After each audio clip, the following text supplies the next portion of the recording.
Yep, it's officially. Hey guys, let's get on our singing voices. Ready? Ba la la la la la la la. All right, are we ready to podcast? We're ready.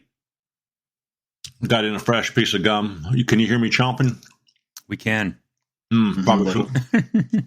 It's good. I'm a chomper. It's not good for me to chew gum. Let me take this out. I hadn't got. Just put it in there, so it's got all that nice coolness and flavor. Yeah. Give me just a second here.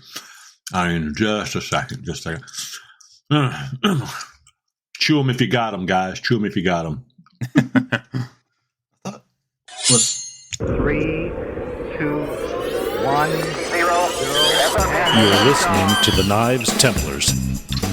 I got a piece off of the wagon that Sam Houston used to take JFK to the moon. Pinto sauce. I like that. Pinto sauce. Pinto sauce. You're tuned in to the Knives Templars podcast. Featuring Jason Fry. Yeah, I've been just been doing what we do. Long time listener, first time caller. Eric T.R.E. Rivers. Holy crap, I built something. Mark Vasallo. There would be a lot of places I would launch myself to. Chip Carlisle. We've had a raccoon come through the screen door down in the family room. I was a mean kid. And Josh Ferrand. And now, broadcasting across planet Earth, it is the Knives Templars, coming to you live from PORKHouse Studios right here in Hartselle, Alabama, and scattered across the country. We are on demand, and it's time to sit back and enjoy another show of the .com. Hey, you know what, guys? I put the gum out of my mouth because I am a chomper. My wife won't give me gum in church because it interrupts people for a few pews around. So, driving to work this morning, I realized that I have got the most beautiful George Strait voice. I was singing Amarillo by Morning with the radio, and the chorus. I got it, man. I sound good. I sound good. It's the rest of the song where I can't hold the pitch and get all screwed up. But the fact that I'm the riff master on a guitar for 1,000 songs, I think I got to learn Amarillo by Morning so I can at least play the 3 or 4 chords that are in that chorus and at least do that part. Oh, it's funny that you say that. In fact, I forgot because I was out in the shop at the last minute. I was gonna actually start up today with my guitar because I've picked that back up. Ooh, my. And, except that I've been sanding a lot. And so I keep sanding the calluses off my left hand. And so, I can't quite build those up. But now that I'm done sanding for a little while, hopefully I can get my fingers back. You don't have silk sanding gloves? Actually, I have abrasion resistant gloves, abrasion cut resistant gloves that I normally use because I bring my edges down pretty fine. And so, you slip on sanding and it's gone up my finger before and been uncomfortable. Yeah. Well, let me go right ahead. But what I've done, instead is that, on my makeshift, Harbor Freight clamp and wood knife sanding vise, I keep my blade entirely on the piece of wood now. And so it's pretty hard to get yourself with that. I still could if I worked hard enough, but so I'm doing it without gloves now. Well, let me tell you, you need to go out and get some of those new silk sanding gloves. They've been designed exclusively by Knives Templars, and we actually have got a deal going on with Dirk Lutz. So the Dirk Lutz Signature Series silk sanding gloves, they're elbow length. And if you go to Pop's Knife Supplies at popsknifesupplies.com, maybe you can find a pair. Pop's Knife Supplies was started 40 years ago by James Poplin, and now it's run by Alan Searles, Joey Berry, and Dirk Lutz. But being full-time knife makers, having the most beautiful shop over there, it's a museum of knife making. They provide all the things that we need in the knife making community. They got leading prices, the best products, and they only charge actual shipping costs. So we want you to check them out today. I don't think you'll find elbow length silk sanding gloves, but if any of you guys want to work with me to come out with that product and you want to put your name on it, I'll be more than happy to work with you. I sure will. That's number one. Well, we got go ahead. We got that first ad right out of the what do you call it? Right out of the gate. There you go. The gate. If you're using Amarillo by morning rodeo metaphors. There you go. And if you broke your leg in Santa Fe and lost your wife and a girlfriend on the way, you could at least have arm length silk sanding gloves. And tomorrow I'm just looking to make that 8. I don't think that's how the song goes, but it's about making those 8 seconds. Looking for 8 when they pull that gate. Yeah. There you go. Judge ain't blind. Are you from Texas? I am indeed, and Amarillo is only like an hour and a half up the road from here. It shows. It shows. You know, we were talking before we came on here that this is episode 75. I can't believe we're at episode 75. That's season 8, episode 75. That means we're 1 year away from the big 100 because we do about 25, 26 episodes a year. So I don't want to rush it. We're not going to do an episode a week for a couple months to get there. We'll get there. So we'll do 3 episodes a week so we can be there in 4 weeks or something. But anyway, we'll be there next year. But episode 75, I can't believe we've been doing this long and, you know, putting out 2 episodes a month. That's a long run, you know, for a podcast. Mm-hmm. And it is. It's great. I truly would say, you know, sometimes on Friday nights when we get ready to sit down, we're choking down, our dinner. I actually took an hour and a half nap and was rushing up here trying to wake back up because I was just tired from travel and stuff this week. And then I jump on here and I realize this is why we do it, because it's fun, because you guys are beyond the show. It has nothing to do with the show. We're just friends and I enjoy talking to you. Yep, so for sure. Yeah, absolutely. Sure. Episode 75. Welcome, everybody, to the hottest, sexiest podcast on the planet. As a matter of fact, episode 75, we started posting live links. So we'll see if some people come in to the episode while we're here today. So people, while they're not watching us, I haven't gone to video links, which we can, but we are going to go with live audience. So the live audience can come in and take a look at our ugly mugs while we're chatting. And if they want to DM us while we're chatting, we'll see what happens. I think sometimes people are a little afraid to do that because they're afraid when they hit the join button, they don't know what's going to happen, or links are bad these days sometimes. Well, not only that, people want to look, but they're afraid of what's on the other side of the door when it comes to the internet. You know, am I going to look stupid or this, that, and the other? Guys, let me tell you now, you can't look any goofier than Mark or Jason. I look good. True. You know, I've slept for 2 hours and I still look good, but I got a haircut yesterday and beard's a little shaggy right now from napping. But you just can't mess up this face any more than it already is. Yeah, thank goodness. Thank goodness for the voice. Where were we? Texas. You must be from Texas. Something great's going to happen in Texas this a couple of weeks.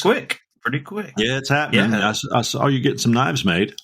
Yeah, so Blade, Texas. I would call it the second largest knife show in the United States. That would be a fair assessment, probably. Yeah, that's awesome. Blade, Texas is in Fort Worth at the Convention Center, March 7th and 8th. That's a Friday and Saturday 2-day show. Yes, it is.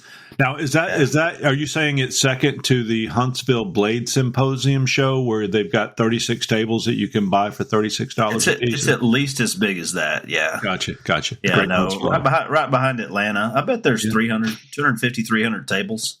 Oh wow! Plus booths and manufacturers and suppliers and every single knife thing you could practically imagine.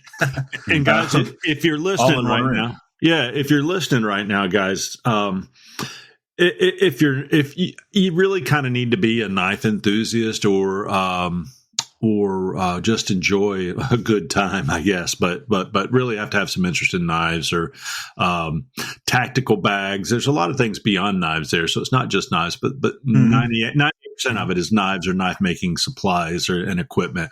Yep.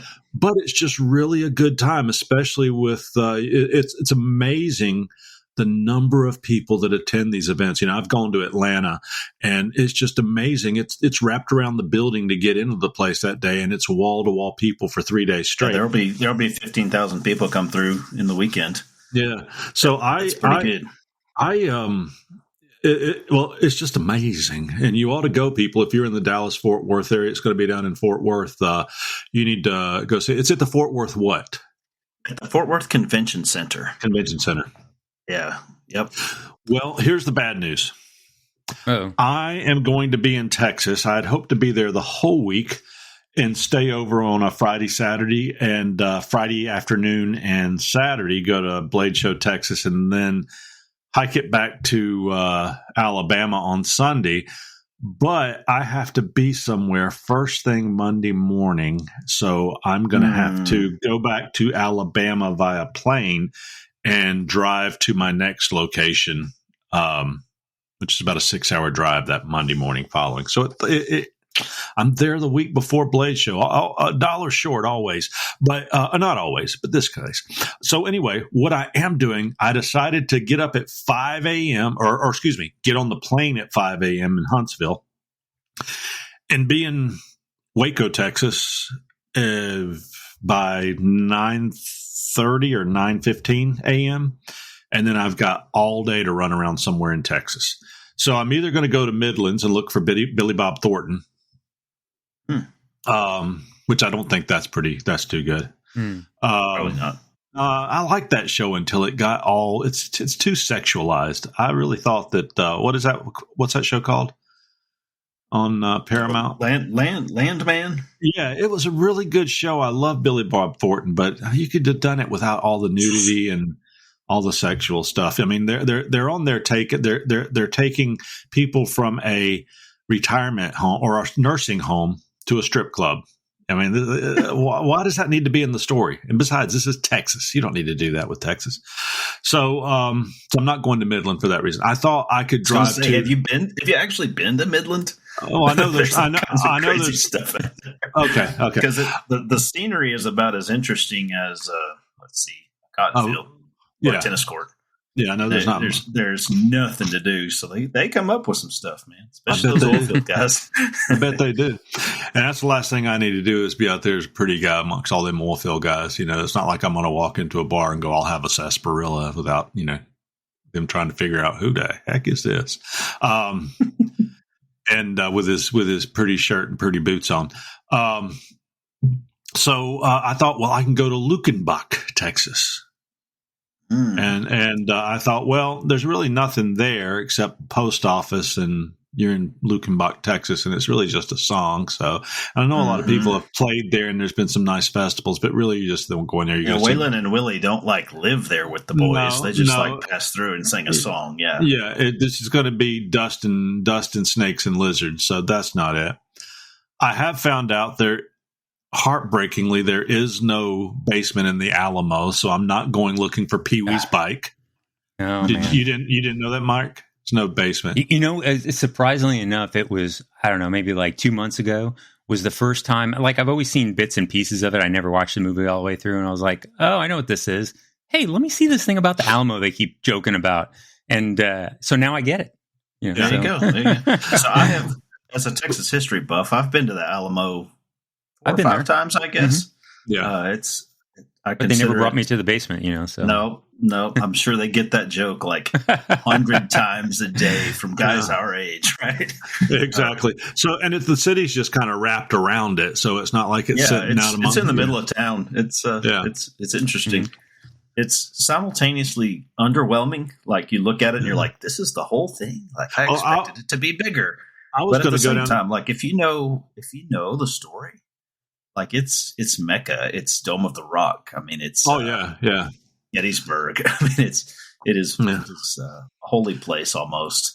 I was going to go down there and get a handful of. I was going to go down there and get a handful of stones that Jim Bowie stood on to bring back to you to put in a knife, but you'd probably question the authenticity. They were probably Costa Rican granite. And I have worked on that, but it hasn't panned out yet. I've been working on Alamo for a long time, but no success so far. Yeah. So you haven't gone down there and just casually taken your little stone hammer like that Tim Robbins did in that movie and chipped your little wall off. I guess they'd frown upon that. Right. Then I thought, I'd go to they have these giant oak trees. They have the giant oak trees inside the compound that you're like, man, that's cool. But really, those were planted in 1912, like they're post. Yeah, kind of way out. 100 from the time. Did I ever tell you what I have a piece of stone from? So this was passed down to me from my Plymouth Rock. Almost. Oh. And so my grandfather and grandmother they did a lot of traveling when they were younger. They go over Europe and stuff. So they have all these pictures from different places. And so I have this little stone on a pedestal. And it's actually from the Colosseum in Rome. Oh, wow. And they said, they were visiting. And of course, they were saying that, hey, don't touch anything. Don't take anything. And my grandmother told my grandfather's like, hey, I need a piece of that. And then so he backed up there and plucked a little piece. So I have this little chunk of Colosseum that's sitting on my bookshelf. Yeah, that's pretty cool.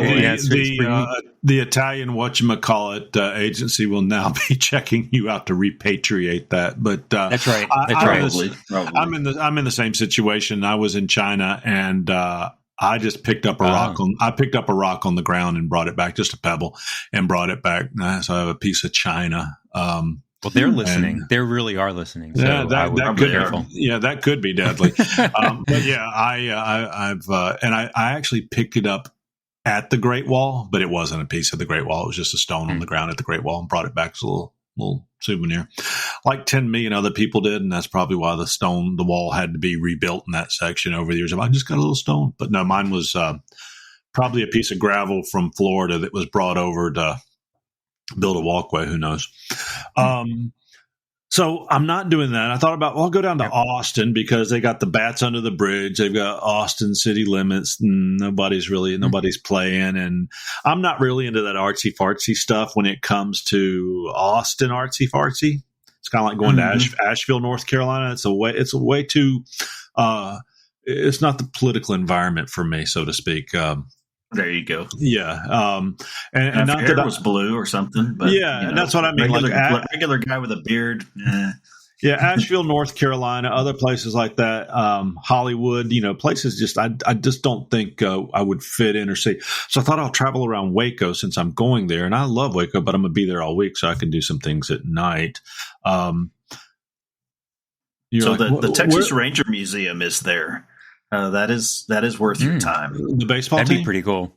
The baseball team? No, the Law Enforcement Frontiersmen, the Texas Ranger Museum. That's in Waco? Is there in Waco, right there by the river and the highway.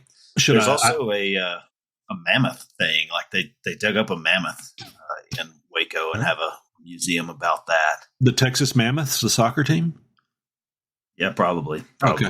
You can grab one of the teeth and make a handle. I think they found the Charles Turnage's Mammoth Farm is what it was.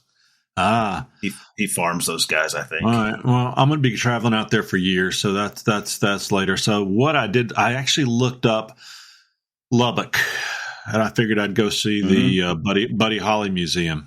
Dang, like it's almost 5.5 hours, 6 hours away. It's a long way up here. Yeah, Waco's. Everything in. You say, oh, here's one city, here's another city, but Texas is a country in itself. So I could drive up there and get there by 4. Eat a late dinner, and then turn around 30 minutes later and have to drive back. So I was like, well, crap, that's not going to work. That's how it works. Yeah. Why do you live that close to Mexico?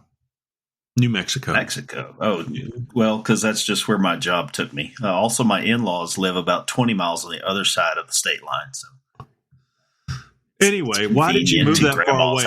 It wasn't convenient for me. So it wasn't convenient for me either, to be honest. I did see. It's just where the job went. I did see Wichita Falls is only from where I'm at about 2 hours and 40 minutes. If I got to pick up a car in Waco, so I got to go Dallas to Waco, but so I could go up to Wichita Falls and beat on his anvil. Dennett is what I hit. Wichita Falls is only 2 hours from Waco? 2.5, 3. I thought it was 3. Yeah, it's not that far. Okay. I would go around Dallas. I wouldn't actually go through Dallas to go up there. So I talked to Eric, and I thought, well, if he's not working on that Sunday, I might drive up to Wichita Falls. Otherwise, it looks like I'll be going to the Texas Rangers Museum or something. That's it. That's my story. If you want to, Chip, if you want to really get together and just meet some knife makers, I can hook you up, man. I mean, I know a few guys in that area. You know, all knife makers compared to total strangers to you. Well, all knife makers suffer by comparison when I put myself in the room, so I just typically just try to stay away from them. Right. Present company included. Right. We're glad you stay away. This online relationship that we have is good enough. It's faltering with comments like that, right? No, actually, I would love if I was going out there and going to beat something or work on something with somebody, but just to go say hello. I'd rather meet them in a social setting before showing up at their house and asking to use their toilet. So I'll find something to do, but I'm going to be very sad leaving on that Wednesday. And that's all I got to say about that. One other thing. Batson's Blade Symposium's coming up in April 5, 6, 7th, 6th, 7th, 8th, whatever. Check them out at look up Batson's online. Look it up for us, Mark, while we're talking, and I will give the specifics on it. Just Batson's 2025 and give them the dates. But anyway, Batson's Blade Symposium's coming up in April, and that's going to be at Tannehill State Park in here in Alabama. It's on 20 between Tuscaloosa and Birmingham, about right in the middle between the two. And it's on Highway 20, right off of Highway 20. And Tannehill State Park is an old iron mine. And help me, Jason, help me. A smelting place. Yeah, refinery. I don't know. Smelting place is good enough. They make slag. Furnace. There we go. Slag place. Anyway, that's going to take place here the 1st of April, and I am going to volunteer as a knife maker. They're going to give me a coal forge, anvil, and a couple hammers, and I get to forge a couple days teaching young children and all the way up to adults how to make a simple knife. And then we'll grind it down, and then we'll temper it with a torch, and then we will put a grind on it for them, and then let them know, drill some holes if they want to go and put themselves a handle on or something with some instructions along those lines. But I'll do that for a couple of days. And the rest of it is meeting people like the great Dirk Lutz and Joey Berry and those guys that'll be there selling their wares. And then a lot of people selling. It's a great place. It's where I got my anvil. It's a great place to get all types of knife making supplies and knives and tools and so on, as well as see different methods. Last year, they actually, Josh actually was smelting steel. Nice. Yeah, that's pretty cool. He made that bloom last year there, and ended up beating it down and making knives with it. So, did you get a date for us, Mark? Yeah, it's April 3 through 6. There we go. Thank you. Yeah, I'm going to get there on that. Yeah. I'm going to get there on that Thursday afternoon with a Yeti cooler and a Kodiak, brand new Kodiak canvas tent. Mark, I've got a couple industrial cots. I'll put you on the far side of the tent and me on the other far side, and a table between us. If you're going to come up, I've got plenty of room for you to camp out for a day or two. I think I'm planning on it right now. So I think I'm going to do that. Good deal. And then if you need to use that cot for somebody else, let me know, because with scouting and everything, I have some, bunch of cots, actual stretch across cots with the bags on the side. Yeah, I don't want a dormitory. So if I'm going, I'm either sleeping in the tent by myself or somebody else. And it's going to be 9 by 14, I believe, is the size of it, unless I get the 12 by 12. So I got to ask you guys this. So it'd be one or the two, 9x14 or 12x12, and that's tight enough for me and other people. Even if I go with my wife, I don't want to sit. I just never liked it. Just everybody climb up on top of each other to go to sleep at night. That brings me to my next question.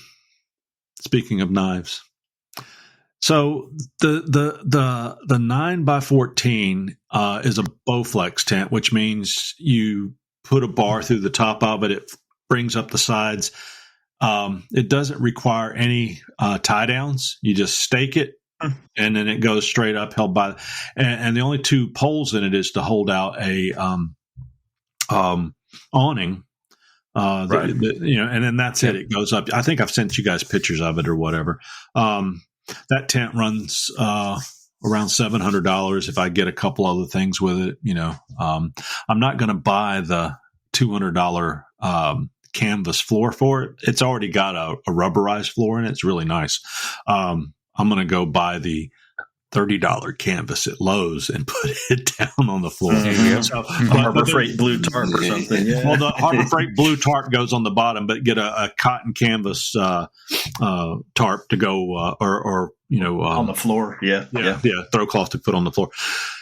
So anyway, the difference between the two, the 12x12 is a typical cabin tent, and it's got poles around it. And you have to stake it down. I think there's like 3 or 4 poles per side, and you have to stake it down. And then a center pole, and then one that goes up in the middle just to provide some support and height in the middle. Does not have an awning. You can buy an awning, or you can get one of those ones that you buy at the sporting goods store and just set up next to it or whatever. Runs about the same price, a little bit more, but it comes with a stove jack.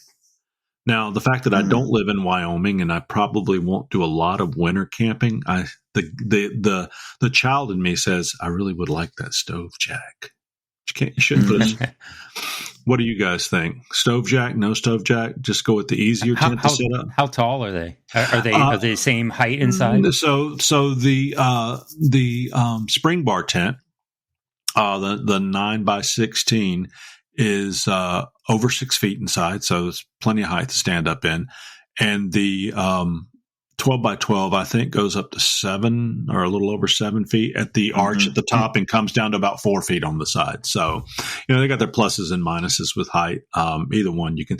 And the 9x14, I've seen people set up the inside. They've got a cot on both sides. They put a little table in the middle. They've got a couple camping chairs sitting inside if it's raining or something. But so I'm thinking I probably don't need a stove jack.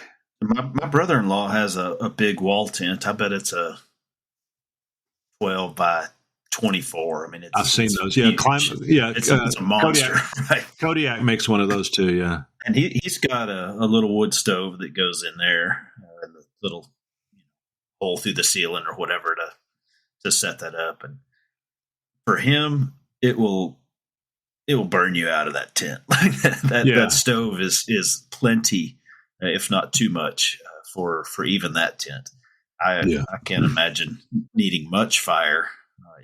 Well, I don't think I'm going to be. That's just me. I don't think I'm going to be camping out in the snow. I've got a little buddy heater, and I don't really want to sleep with the little buddy heater. They say that, hey, right, but that'll warm you up enough, though. Yeah.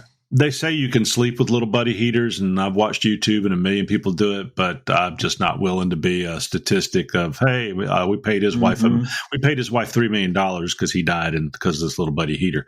What it is that thing relies on, it's got an oxygen sensor in it. It's what I've read. So don't quote me on this. People do your own research.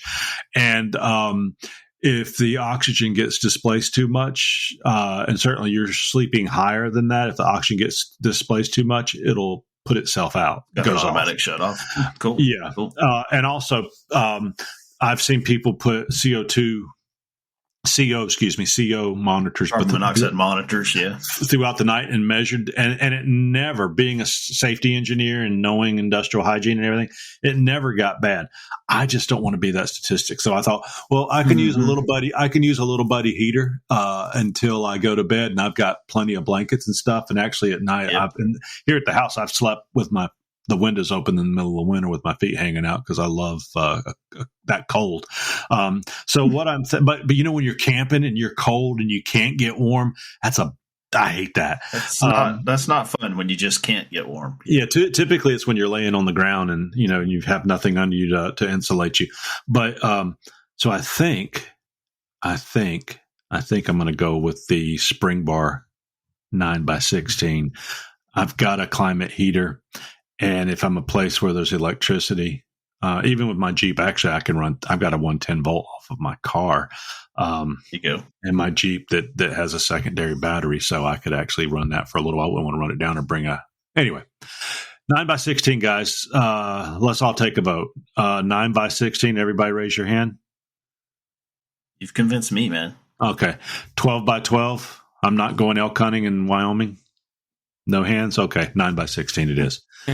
Okay, Mark. Okay, Mark. So now that we've covered the camping accommodations at Batson's, that same weekend, if you're like, man, I want to go to Batson's, but Alabama's freaking far. Like, that's my first reaction. There is a knife show down in Belleville, Texas, which is between Houston and Austin. Renham. That is the Texas Select Knife Show. Is that Cowboy Zemansky? Cowboy Zemansky. And their deal, it's not a gimmick, it's a deal. Their deal is that they bring in forged and fire competitors.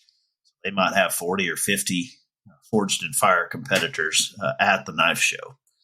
They usually will bring down some of the judges types. Again, I can't promise that. It's not my deal. But they've had Jay Nielsen there. They've had Doug Marcaida there. Jay who? Mm-hmm, exactly. Jay who? So if you're not capable of going to Alabama that weekend, you could go to Texas instead. Right. Well, if you want to fly Select Knife Show, April 4th and 5th in Belleville. Are you going to have a table there? I'm not, because that's like 8 hours from here. So we talked a minute ago about how far Texas is from everything, right? If you want to jump on a plane, I'll pick you up in Birmingham and I'll drive you over to Tannehill and take you back. I have considered that kind of thing, Chip. I seriously have. I will. It is so much fun. Ray Kirk was there last year. Yeah, Ray's cool. He's a nice guy. So, and there's always somebody cool there. Even Mr. Batson's still going. I mean, he's a slow-moving dude these days, but he's such a wonderful person. In his 90s? Yes. Wow. And, so he actually designed the pyramids. Did you know that? He's the only person living. That's how they were. Yeah. Wonderful, wonderful gentleman. But somebody of your caliber there would certainly bring another level to it with the Josh Howard and Josh Ferran and this, that, and the other. If you wanted to do that, I will get a cot and I've got plenty of bags. I will pick you up in Birmingham and take you back over there. And it's pretty tempting. I think I'm saving all my kitchen passes and days off for Blade, Texas, and Atlanta. That's about all I get since I have to travel for work. Mm-hmm. It's a tough sell at the house to say, honey, I was just gone like 3 of the last 5 weeks for work, but I'm actually going this weekend to go play knives with Chip. My wife, even though she loves Chip, does she really? I need to know. Does she like me? I don't think she knows you, man. Sorry. No, chips. She likes chips. Like salsa. That's what, salsa and Lay's with. As long as my name's not Lisa, I hear she doesn't like the name Lisa. No, it's Emily. We just couldn't tell Emily that, could we? No, we can't. What is it about anyway. What is it about Emily? Is that something we can talk about? Nope, can't talk about it. My goodness. Well, there wasn't an Emily in your life, was there? Nope. Wow. I'm not. We're just going to stop right there. We're not, because I would rather write an interesting story in my head and just go with it. There you go. I'm sure the Chip version is much more interesting than reality. Well, I will tell you, a lot of us get stuck that. I don't know. There was a cologne called Gray Flannel back in the 80s. You remember the old Gray Flannel? Heard of it. Yeah. Well, I was working at the Kmart Cameron Jewelry Department in the 80s as a young high schooler, first year community college or something like that. I'd worked there from the time I was 16 till I was 20 or 21. Anyway, I'd worked myself into one of the coveted Cameron Jewelry jobs, and I started out loading fertilizer, on the patio.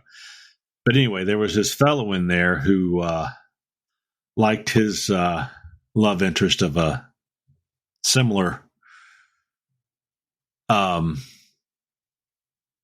chromosomal pattern. He liked ones, very similar to his.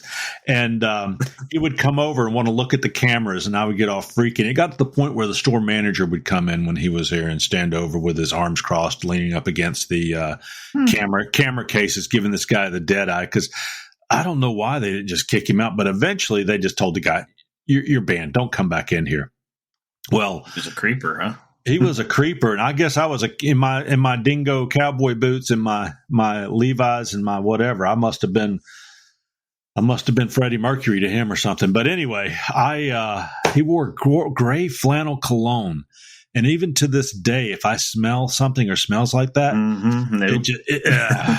if I had an employee. I can't say that because if I had a friend that showed up at church wearing that, I would unfriend them. I wouldn't hang out with them no more. That's how much I hate. Right. That's how much I hate that stuff. But so I was with a girlfriend when I was a junior in college. We had decided to go out to the Metrolina Fairgrounds where they had the flea market every Saturday. This was a fairgrounds. It was huge. There was a huge flea market there every Saturday and Sunday in Charlotte. And I hadn't seen this guy since he was finally kicked out of the store. He used to write my name in the bathroom in the Kmart store. That's super creepy, man. He was really creepy, really creepy. You know, that stuff didn't just start. It's always been around. So anyway, somebody brushes against me. I look over, and he looks at me and smiles. This is like 4 years or something later, and I look over and he looks at me, he just smiles, and I just got this flush through me. Here I am with a girlfriend, and I just moonwalked the hell out of there. That's all I have to say.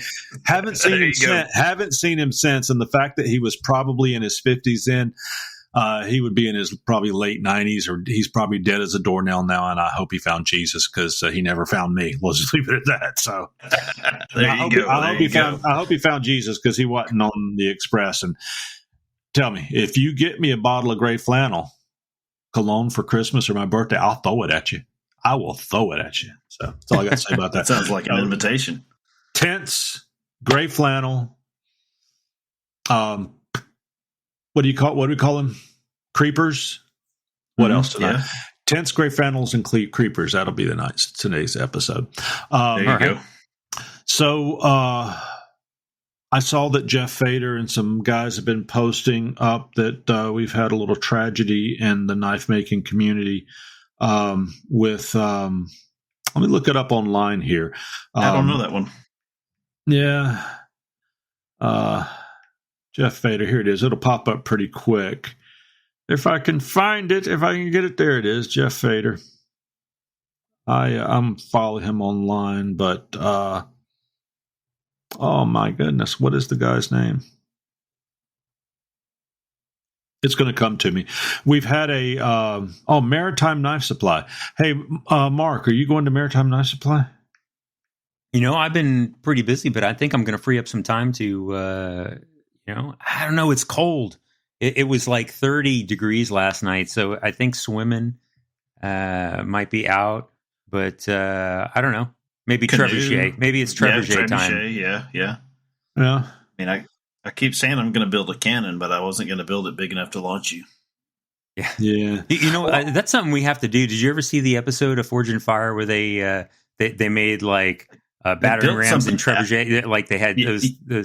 Yeah, like we got to get together and build some stuff out of a cannon or something. We got to get Knives Templars together to compete. We do. We have a good crew. Well, you're supposed to tell them if they go to maritimeknifesupply.com, they can get some of the best prices and the best supplies. And he ships internationally, so he is over in Canada, and they will whether it's tools, it's handle materials, steel, pins, ovens, or anything, he carries it all. Lawrence is quite the individual, and nice fellow, good guy. Yeah, wonderful. What size trebuchets? Do they sell those?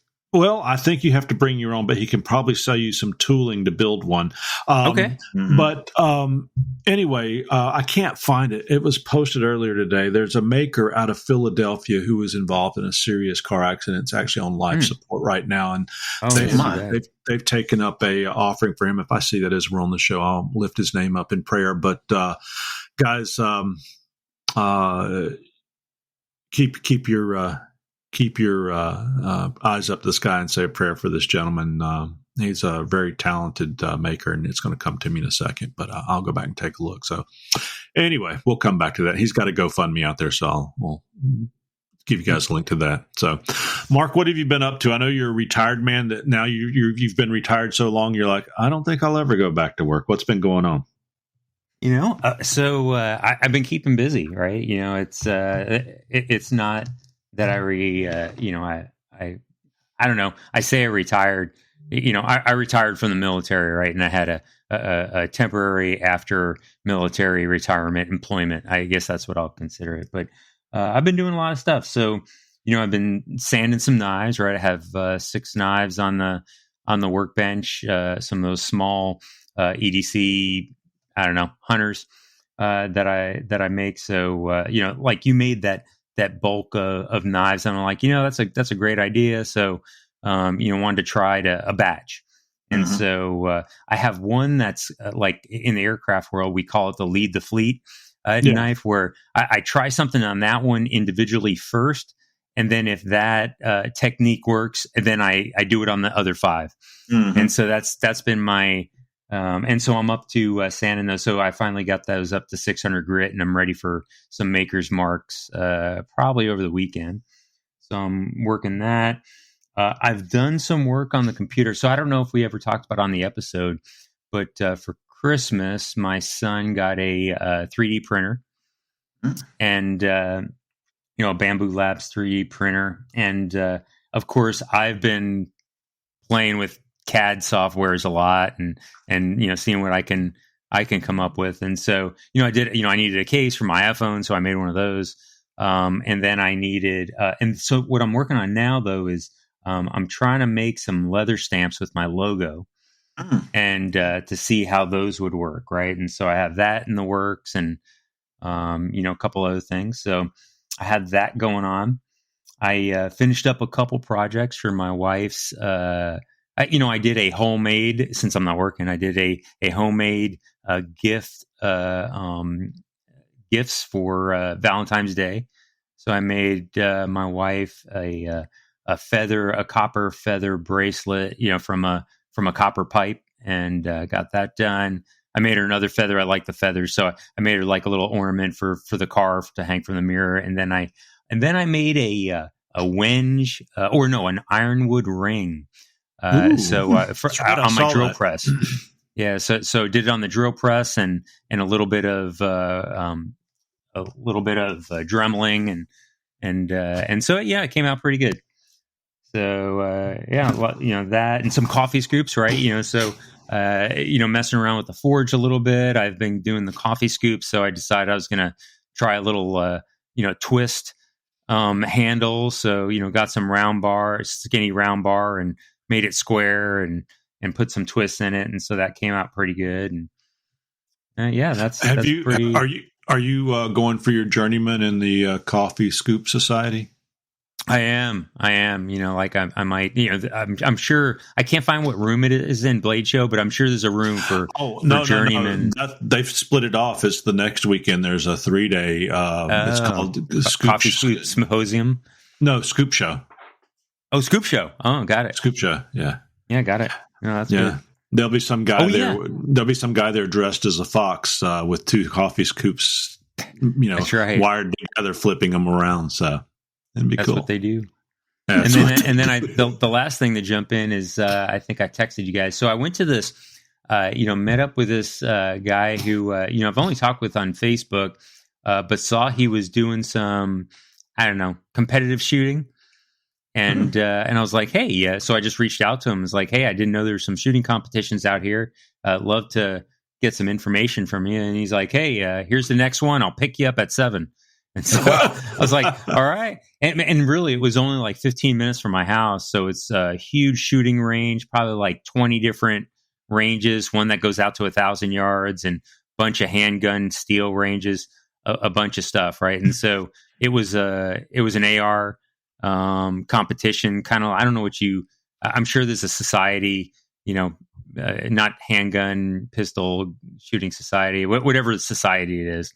But one of those rapid fire walk, run the path with barricades, target type of shooting thing. So that was pretty fun, and now I'm wanting to break my AR out and spend some money on it. And so, was this in this place hosted by the DNC? Don't they the anti-control group of the branch of the DNC, anti-gun control? I don't know. They might be. Does that exist? I don't know. But the interesting fact at that place, right, is so, of course, I didn't know anybody, and I started talking to everybody. I was wearing I had a Knives Templar shirt on, and then I had my VMAX. I saw that. I had my VMAX Custom Works jacket on. And why did you wear that Darth Vader mask with the voice morphing thing that makes you sound like him? That looked kind of silly. Yeah, because I don't know, they kind of liked it. It looked good, though. But yeah, so a lot of folks asked me about it, and I told them I wasn't actually selling yet, but they said, well, if you were selling, how much? Because I brought one of my EDCs with me, and like, well, how much would you sell it for? And I was like, I don't know, $250. They're like, yeah, I'd buy one tomorrow. You want one? And so so they I just threw a number out, and so a bunch of guys who spend $3,000 to $5,000 on the AR, $250 doesn't sound much to spend on a knife, I guess. That is good for you. That is wonderful. The reason I mentioned that, over to my right here is my I guess it's my grandsons now, but it was for my sons when they were 7 or 8. We had a Darth Vader helmet. It's like 2 pieces, goes on your heads, and it's got this little hanging box that when you talk, it makes you sound like Darth Vader. Oh, yeah. Yeah, so I just figured you'd look cool out there. Maybe I could wear that to Waco, Texas, instead of... It'd be cool if you did the shooting competition in it. Well, I could wear it to the Texas Rangers Museum. Yeah, that and Darth Vader have a lot in common. Yeah. Hey, so Mark, you talk about shooting. Let me say this. Let me say this real quick. Okay. Steve Pellegrino. So you probably have heard that name before. He's out of Philadelphia. He's a wonderful bladesmith, makes beautiful chef's knives. He was involved in a serious car accident, and he was. Last I heard, he was in intensive care on life support. So to what degree, or will he be okay, I don't know, but they've taken up a lot of money for him right now in the knife community. So keep Steve Pellegrino in your prayers. I have a good friend I grew up with in high school, and is with a band and everything for years, a wonderful singer, and he just died last week in his mid-50s with a heart attack. So yeah, you just never know. Keep God on your side. Stay with God, because you never know when your time's going to come. So anyway, Steve Pellegrino, keep him in your prayers. Sorry. Didn't mean to put any shade on that, Jason, but you were asking about his knives. You harshed my chill, bro. I know, but my heart. I'm with you there. I'm with you.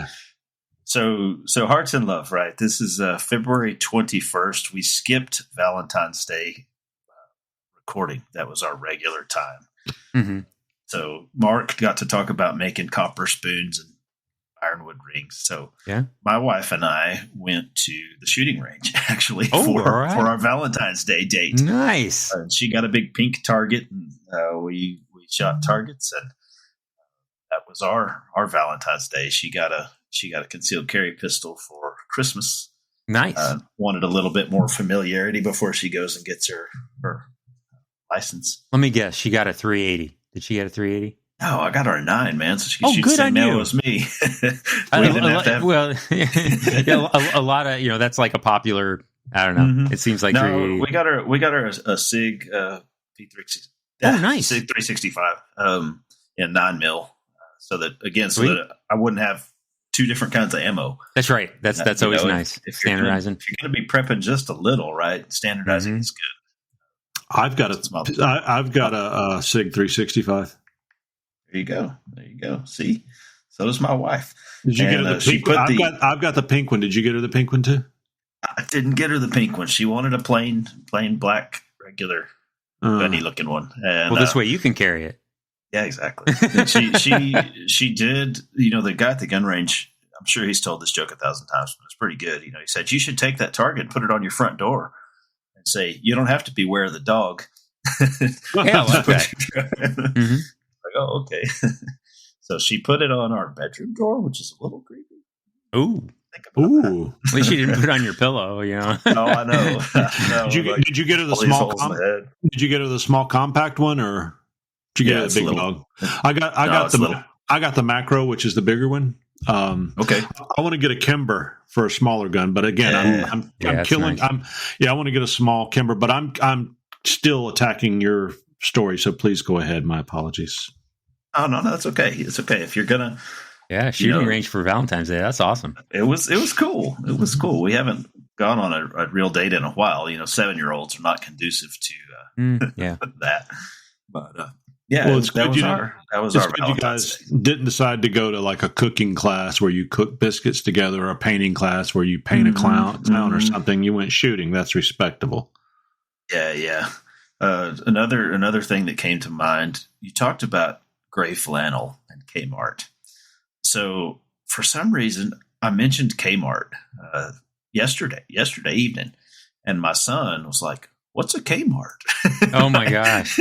Because he's 7, he doesn't know what a Kmart is. There's no Kmart's left, right? So there you go. Did you tell him that Kmart will help you to ship your pants? No, I said it was like a Walmart before there was Walmarts. That's right. Yeah, there you go. That's what Walmart put out of business. 7-year-old. My dad had a 8x10 of Sebastian Kresge in our house when I was a kid. Okay, who's that? Kresge 5 and Dime got shortened to Kmart, and my dad worked for Kmart when he left the service until he just about retired. And my wife worked for Kmart. Of course, I told you I worked for Kmart until it got weird. But my wife worked for Kmart, and she worked at their corporate headquarters in Troy, Michigan. And we used to go out to the Kresge farm next to the giant fortress called Kmart headquarters for Kresge Day. So we know a lot about the Kresge family. Kmart forwards and backwards. Yeah, too much about Kmart. Too much about it. We had like the presidential photo in of our house hanging of Mr. Kresge. That's right up there. Yeah, that's right up there. Well, so what else? What else are you doing? I saw I saw you doing that, but then I saw that those pants for that knife. Yeah, I do all kinds of crazy stuff. So I'm getting ready for Blade, Texas. That's what it amounts to. So I have got I think 11 or 12 knives ready. Everything from little $180, $200 everyday carries up to $5,000 historical things. I mean, trying to get the whole spread. But I have, in case the listeners haven't noticed, the economy has been a little squirrely, right, lately. So honestly, the high end stuff has not been moving for me. I know several other guys that are higher end than me, and their big stuff's just not going anywhere. And so I've still got the 2 big knives that I made for Blade, Texas and Atlanta last year. I've got a year, and so that one I had a really cool stand. It's got border wall material in it. Yeah, that was a border wall. I had a guy got deployed down there just on a temporary thing, and Jose had cut out a square out of the wall to crawl through, and so they took the square. It's just wire mesh. Are you going to give it back? Because he's looking to get his wall stuff back. That was okay. He's looking to get it back. Yeah, so that was stolen by somebody else. It was given to me in good faith. You don't have any pieces of the space shuttle that scattered across Texas back in 2097, 2001, or whenever that was, do you? No. If I did, I wouldn't talk about it, but I don't. But yeah, so that border wall knife, I've had a year, but it's got a stand made out of South Texas mesquite and a piece of the border wall, which is a pretty cool little stand. But I've never done beautiful. A sheath for it, so I built a sheath for that knife this week, kind of Western style. Little fringe on it, and then some kind of Sheridan Western looking carving. So put together some pants for that Bowie knife for the show. Little some chaps. Maybe call them chaps. Yeah, little handmade Texas Star concho on there. I didn't make it, but I bought it from a guy. Try to dress it up a little bit. I've got a great idea though. Knife sales are a little slow right now. Mark needs a job. He's got some extra money. He can invest it in a hot dog cart because I know how to make bread. I can just easily make hot dog buns. And if we could only find a guy that can make 17 pounds of bratwurst, we could make millions. 17 pounds. That's 17 funny. pounds. Yeah. So Chip is ripping on me a little bit. So I've said I've been busy doing all kinds of things. So today he sent us a picture of his sausage. Yeah. We had a sausage party at my house, which is, in my world, all that means is taking meat, grinding it, putting it in casings, right? So that was what I did. I did a live radio show today, this afternoon, and then I came home and ground bratwurst. I made some brats out of axis deer and then some out of venison. Tomorrow I'll do another 40 pounds of link sausage. So yeah, we just, I've been doing all kinds of stuff. I found another weekend, which sounds stupid because it's dumb. I did a dumb thing. So for a month, 2 months, I have been looking at the calendar. I traveled last weekend. I knew this was the last weekend before the knife show. Okay. In my mind, I knew this weekend was the last one before the knife show. And yesterday I was looking at the calendar and I was like, holy crap, there's actually another weekend in there. Right? So in my mind for months, I thought this was the last one. But really there's next weekend also. So I had decided, I said, I've got a pretty good spread of knives, pretty good spread. I had decided that the way my production was going, I'd have to start over from zero. Like almost everything I've heat treated, I've already finished. I'd have to go back to the beginning. There's nothing really left that I wanted to just crank out quick. So I decided to make sausage this weekend because it was, I was done, but I have another weekend. So I will probably hustle out another knife or two.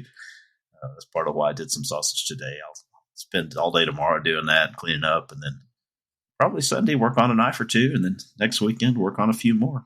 Hey, so at Blade, Texas, how much are tables? I mean, they're expensive at Atlanta, right? Like they're not that as much, right? They're $1 million. No, I don't know the number off the top of my head. They're $450, $500. Atlanta's for $550, I think. It is not so similar. Then. It's solid. It's a pretty good investment to go. Knife shows, we've said it on here before. I still believe it.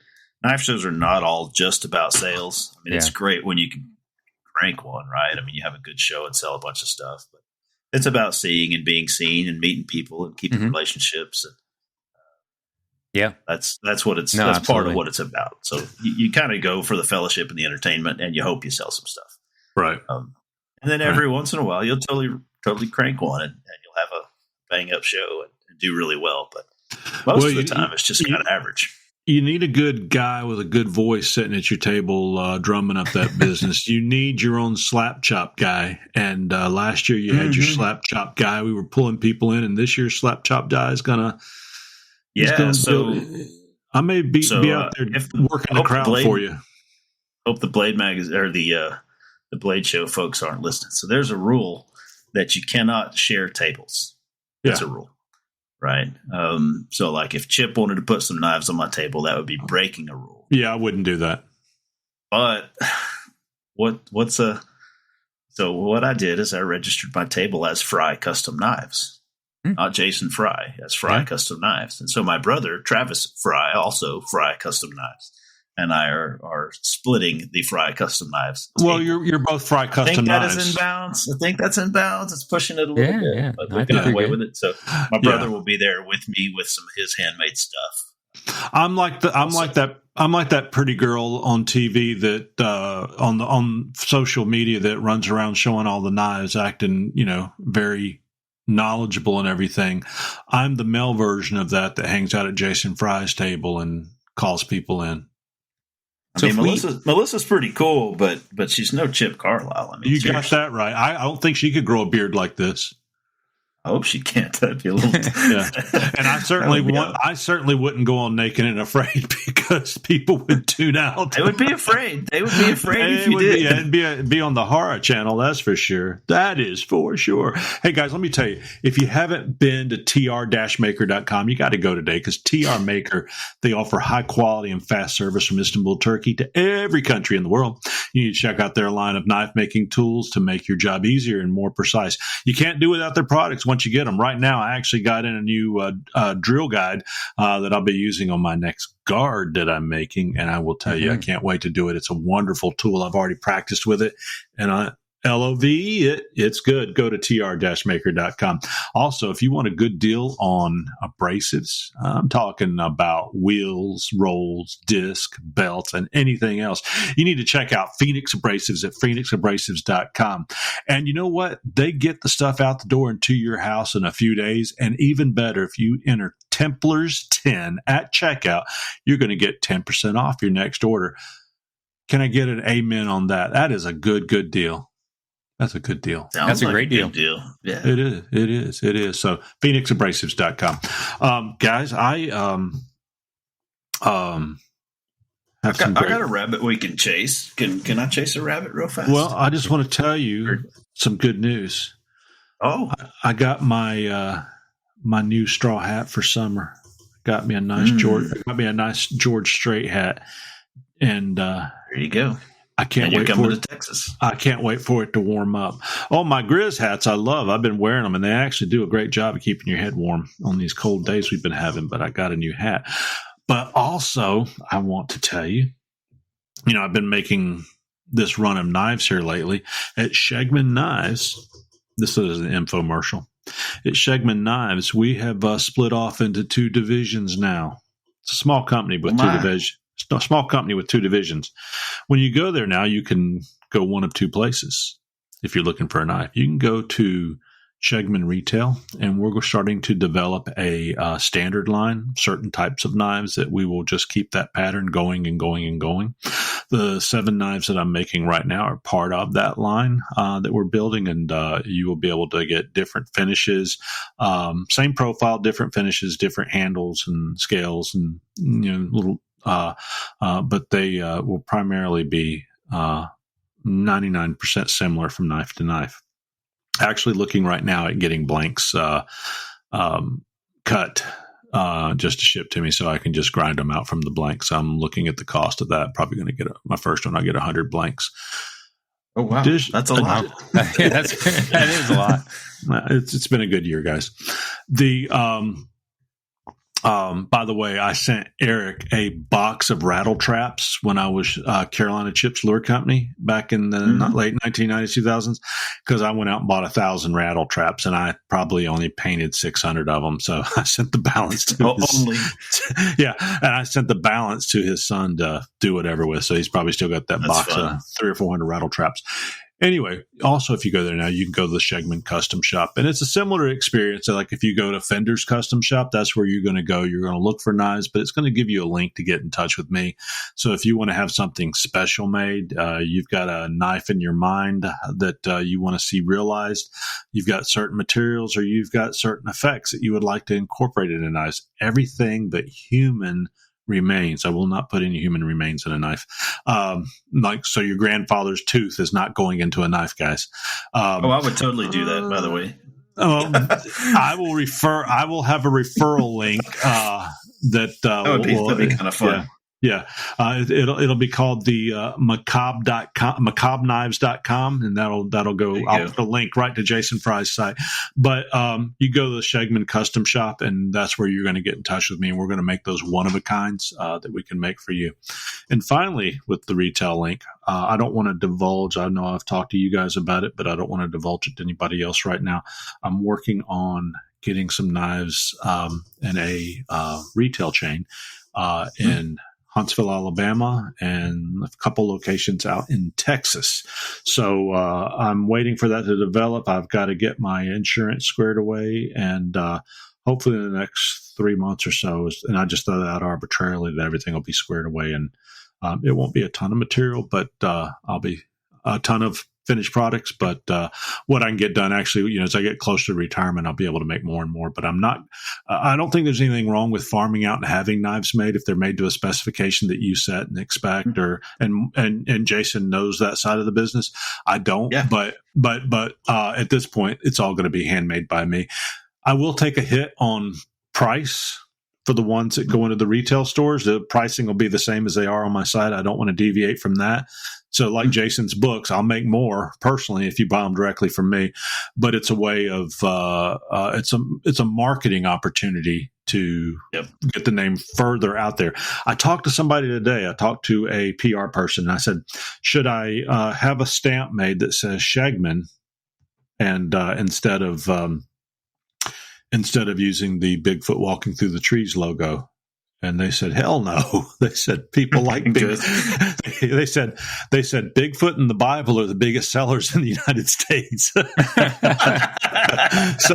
so Bigfoot walking through the trees, I guess, is going to appeal to a lot of people. And and the PR person actually was a PR person that I'm a friend with that is, I said PR marketing and this, that, and the other for a very large company. So I was very tickled to hear what they had to say, because they've worked with some big brands and big logos in the past with some of the stuff that they've done. So I was like, okay, Bigfoot's going to hang around then. But the other thing is, like, nobody's going to be able to pronounce it. They're all going to say Skegman Knives. Do you want that for the rest of your life? I'm like, no. Nope. So. Yeah, that's the reason it tells you how to say Shagman on my paperwork when I ship you a knife. Sure. There you go. It phonetically spells it out. So before we do that, Mark, or not Mark, it was Jason. Let me just tell people about Ameribraid grinders and accessories. You can find them at Ameribraid.com, and the owners, Eric and Kevin over there, have developed one of the best grinders out there. They got great accessories and some of the best tools on the market. You need to take a look at one of the 3 packages: the Mastery, the Foundations, and the Get Grinding, to see what's right for you. And if you're unsure, make a call to them. You'll talk with Eric or Kevin, and they will guide you to what you're looking for. Because, a lot of times we can go in, and not one time I bought a boat and it had a 75 horsepower motor, but it maxed out at a 130, and I bought it with that smaller motor so I could afford the boat, and immediately knew and drove it for a couple of years that this boat ain't going nowhere. So I ended up the 130. I traded it in, bought the 130, and I zoomed all over the lake. And it was a small. It was a. Oh gosh, what were the Lund fishing boat, a modified V, so like a walleye boat. Yep. And when I got that on there, I could zip across the Great Lakes a little bit faster. Within 5 miles of the shore, we didn't go all the way across the Great Lakes. We went across Lake St. Clair, but the big lakes, I had it on 3 of them. Anyway, I went down a rabbit hole. So you need to call Ameribraid so that they can put you in the right grinder, so you don't under purchase what you need and you buy what's going to fit your needs. And that's certainly what I'm talking about. They're going to guarantee you great service. So get in touch with them today at Ameribraid.com. Thank you. Jason. Yeah. So I got a topic that I'd like to just bounce around with you guys.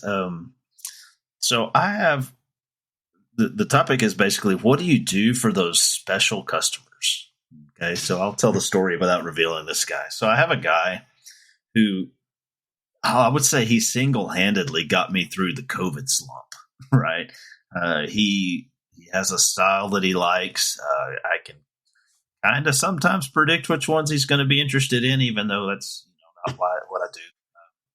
But he buys good knives. Like, he'll buy a $400 or $600 knife. He won't buy a $5,000 knife, but he is consistent on the quality stuff that I'm putting out. And I've tried to be real nice to that guy, honestly.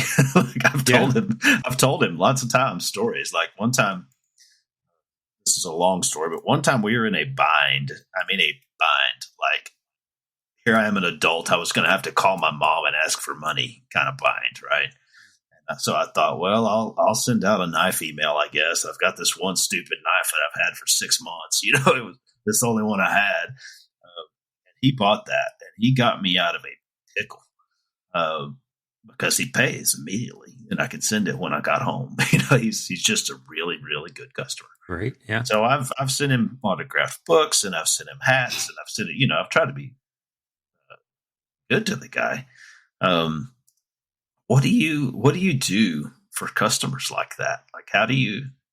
I know how to do customer service, kind of, but how do you treat your big fish? Like, how do you treat your whales? Like, what do you do for the guy that can afford to buy 3 knives a year from you or 5 knives a year from you or something? What do you do for that guy? Mark and I throw in a can of Shegman Blade Shield. He throws in a can of VMAX wax. Right. I mean, I guess I could mail him some bratwurst or something. So I would tell you, in my opinion, what to be careful of, and I don't know if it's the same in the blade industry, but I would be careful of giving something that would then be expected on all future deals. Again, if all of a sudden you're like, hey, I'm going to start giving you a 20% discount or whatever whatever it is. And then all of a sudden he's like, well, I want to buy a $5,000 knife now. Yeah. It's like, well, that kind of hurts. One of the amazing things about this guy is he never asks questions on price. He just says, okay, cool. And he sends it. He's just one of those guys. Mm-hmm. And again, I want to treat that guy with some respect. And knives are just typically negotiated. So a 20% discount, just depends on where you set the number of what the 20% you want to accept. Right. That's right. No, he's not one of those kind of guys. I think that you, with me, I find ways to lift people up through prayer. I also do that through recognition of their contribution to things they do. I don't know how well you know this customer.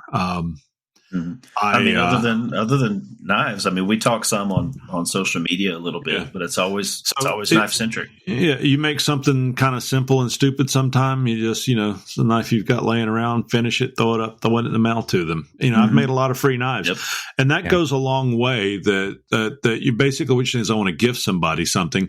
Gift. So whether it's you say, hey, Chip, send me a can of your wax. I'm not saying you have to. You could say VMAX or anybody else, and I send it to you because we're buddies, and you send it to him. You send something as a token. It's kind of like taking a bottle of wine or a loaf of bread to a dinner party. It's a nice gesture of saying thank you for thinking of me when you made this purchase. So I don't think it has to be anything big. I actually thought that's the kind of stuff I've tried to do is put in a book that he didn't ask for, put in a hat, put in a I throw a little rubber Jesus in my boxes these days. And you could put some Knives Templar stickers in there. That goes a long way. There you go. But because he bought a lot of stickers, but yeah, I put a little rubber Jesus in there these days, and I know that everybody's not of strong faith. We're all at different levels, but who's going to argue with little rubber Jesus? Right. But I don't think that hits the mark on what you're talking about, even though I do enjoy doing that. I think did I tell this is a terrible story, but I'm going to tell it anyway because it's funny. Did I tell the first beer story on this podcast yet? By no means you have not, sir. I have not told the first beer story. So I grew up Churches of Christ. Okay. So a little bit of background, alcohol's the devil, like when I'm growing up, right? So I didn't have a wild youth. I didn't have a wild time in college. That was not me. I had other mistakes, but that wasn't my thing. So I was at a knife show in 2013, and it was the guild show when I was coming in as a probationary member. So I had a table in the back. I'm the new kid from Texas. In Kentucky, doesn't know anything or anybody except one other guy from Texas, right? And one of the guys that I had met from Texas was a guild member at the time, and I walked around awkwardly, and I was like, "Oh, there's a guy I know." So I went and sat down with him at the hotel bar, and this guy offered to buy me a beer. And I'm like, I don't drink beer. He so didn't what do I smell do like with this? He didn't smell like gray flannel, did he? He did not. He did not. And again, this was one of those customers, though. This is why this is relevant. So this is one of those guys, right? Like one of the big fish in the room that everybody like respects and knows he's the buyer, you know. And it was one of those guys, and he was talking to this experienced knife maker that I was semi-acquainted with, and so I invited myself to their circle. And so the big fish offered to buy me a beer, and so I said, "Sure, I'll have what they're having." You know, I mean, what else are you going to do, right? And so I drank my first public beer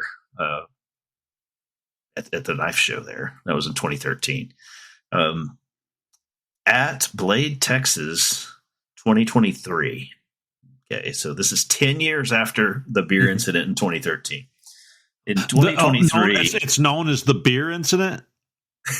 Well, it's sort of legendary. The 2013 beer incident. The one guy I know, like, loves the story because he's like, we corrupted Fry, like we sold him his first beer. Yeah, so it is a story. It is a story. This year, the Knives Templars Atlanta shirt is going to say, "Ask me about the 2013 beer incident." There you go. So 10 years later at Blade, Texas, up walks a customer, and I'm like, holy crap, it's the beer guy. Right? It was that guy. Mm-hmm. And, you know, he had been a big fish in the industry a long time, you know, buying lots of knives, but he had never stopped at my table, you know, and he ended up buying a really good knife. I mean, a fairly expensive knife from me. And so I told him that story. I was like, hey, you're never going to believe this. This is so stupid and random, but you bought the first beer I ever drank in public. You know, so we shared that little moment, you know, telling that story about all of that. I don't know where I was going with that exactly, but you just never know, guys. You just never know. It brings it back full circle about going to these knife shows. A lot of times is making contacts more than selling knives. Yeah, and being good to your customers. I mean, me and that guy, his name is Bill. We share nothing but one story, and he bought one knife. But it's something. It's something. Next time I see him, I was like, hey, man, you know, can I buy you I don't know. I don't buy beer. But can I buy you a beer or something? Well, you know, it'll be a thing. Well, the 2013 beer incident has great implications in your career now. It's a nice story. It does. It went exactly where we needed it to. Relationships are everything, and That's why I brought it up. Yeah. And good relationships are everything. And that brings me to Emily over at Casting Crafts.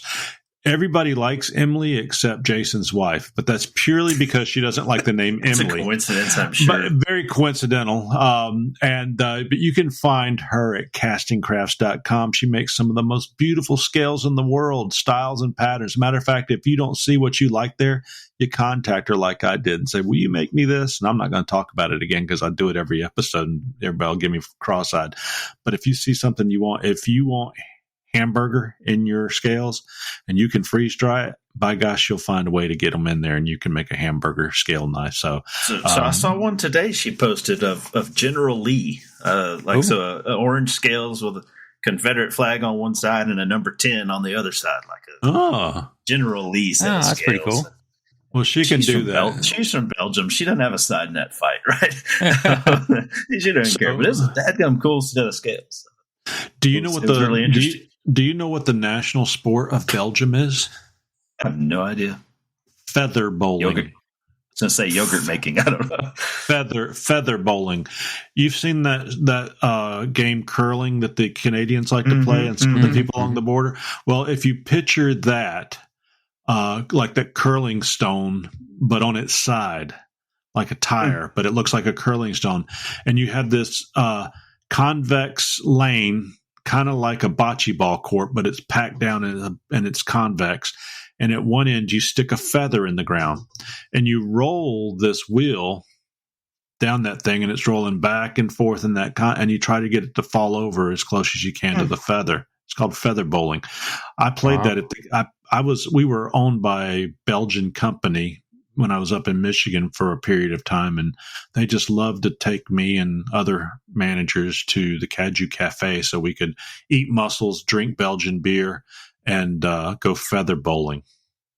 The more you know. I have never, ever heard of that, but sure enough, it's a thing. So for those of you who know Chip, you might be like, "Oh crap, Chip's making this up." I will say, I googled it. It's real. It's real. That's crazy. Yeah. It's like bocce ball, shuffleboard, feather rolling. Yeah, I am. It's like, matter of fact, there's a picture. I looked it up too. There's a picture of the Caju Cafe where we used to play on eater.com because they've got a restaurant there. Anyway, Otis here has said that I am the owner of 1 million pieces of useless information, but I know it all. All the useless information. So I'm the Wikipedia of useless information. So there you go. Feather bowling. Emily is such a special soul in our lives. She does such a nice job, and I don't think you'll find a kinder person. I don't know. You're close, Mark, but she's number one. She's number one. So I also want to just take a moment here to recognize Josh Ferran, our Forged in Fire and local engineering expert. The guy, when he got called about being on Forged in Fire, he said, "Can I call you back?" Because he was literally strapped to the side of a rocket, up working on That's a great story. Yeah, I love that story. But he and his wife had a little setback and a loss this weekend, and this past week or two, and without getting into it, they are going to be just fine, but we'll lift them up in prayer as well. Josh and his wife are two wonderful people, as close to being on an episode of Mountain Man as you can in Alabama, and get there and still have an engineering degree. They're quite a special couple. I only think they're 3 degrees away from being Amish, and they don't come from Amish lineage. So good folks with a lot of faith. So. Also, Eric Rivers is, if you have been, you can find him at theriversexperience.com, and TRE Workshop is YouTube, and he's doing live events, live forging about every Saturday. He's getting ready for Blade Show if he's not working tonight, getting everybody full of sugar drink, soda, in the Wichita Falls area. But he's been working very hard lately, so we want to say, hey, Eric, we're thinking about you, and go out and visit him at theriversexperience.com and on Facebook at the TRE Workshop. Also, Steve is not with us tonight. He's had some anniversaries and birthdays and other things going on at his house, and he's getting knives and stuff done. He also does. I don't know if people know this. I guess it's okay to say this, but he was in the military, and I'll just leave it at that. And he was a security expert. So all I'm telling you, the most powerful thing at Blade Show is probably Steve Katz, because he makes knives. He's a security expert with an elite group of people in the past and now, and he's probably packing when it's appropriate. You're allowed to. Who is that guy? Jason, what's his name? The action guy in the movies. The action hero, Jason Fry. Jason Fry. Jason Strahan. Strahan, I think.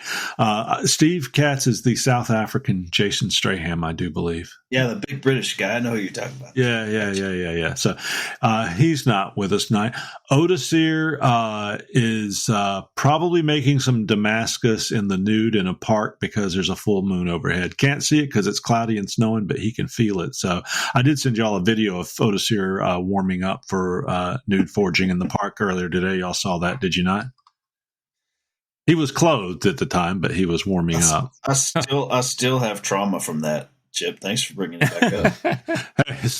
Hey, everything I send is, it's on the verge of not being family friendly. It's just funny, but it's not. Chip's PG-13 anyway, but he's not a rated RX guy. He's No, I didn't want to give him, but we do like. Otis here's the one that says he likes to forge nude under a moon in the park with pinto sauce. So that you have to go back to episode 2 or something to hear that story. Who else? Did I leave anybody off? Emily, Josh, Steve. What about Big Dave?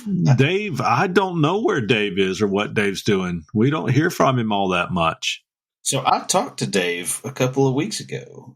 Yeah, because he and I have one tiny unimportant thing in common. He mentioned one time that he was on city council, and I am actually running for city council of my tiny little hamlet. Mm-hmm. Yeah. And, have you got a top hat? Have you got a top hat and tails yet? I do not. It's not that big of a hamlet. We no. I that's what I was on the radio this afternoon talking about that. But David and I talked about that just last week, so I know he's alive. Yeah, but I don't know what he's doing. Well, he hasn't chimed in our super secret, double secret chat group that we have. Mm-hmm. It's fully encrypted. We don't even know who's talking. You can't even understand whose voice it is. It's almost robotic. But Dave has not identified himself. So, but I'm sure he's out there. He's a good man. He's real involved in his community. He's involved in music. He's involved in his work life. He's got a new location that he's working at. I think over in the Madison area of Huntsville. Okay. And so he's not in the Muscle Shoals anymore area. He's over in the Madison area. So he's about the same distance, just the other east instead of west. And he was really involved with his the college, University of North Alabama, during their sporting season. So he's a busy guy, and he may be out chopping 6x6s apart tonight to practice chopping 2x6s. So he might be. Yeah. He is quite the chopper. Yeah. Well, I used what up. Have you been working on, Chip? You haven't told us. We haven't talked. Well, I did allude to those knives. I did take the handle off of the red knife. You remember the red handle knife? I kept the cracked one from 6 months ago. Yeah. I looked at it for 4 months, going, I won't crack anymore. Look, maybe I'll get some red glue and put in there. And I'm like, So I took it out of its case to look at it, and I'm just going to take the handle off of it. I'm not ever going to give it to anybody looking like this. And it was just a hairline crack. You couldn't even feel it. You could just see it, and it was only about 3/8 of an inch, 3/16 of an inch going up to the handle, but it was there.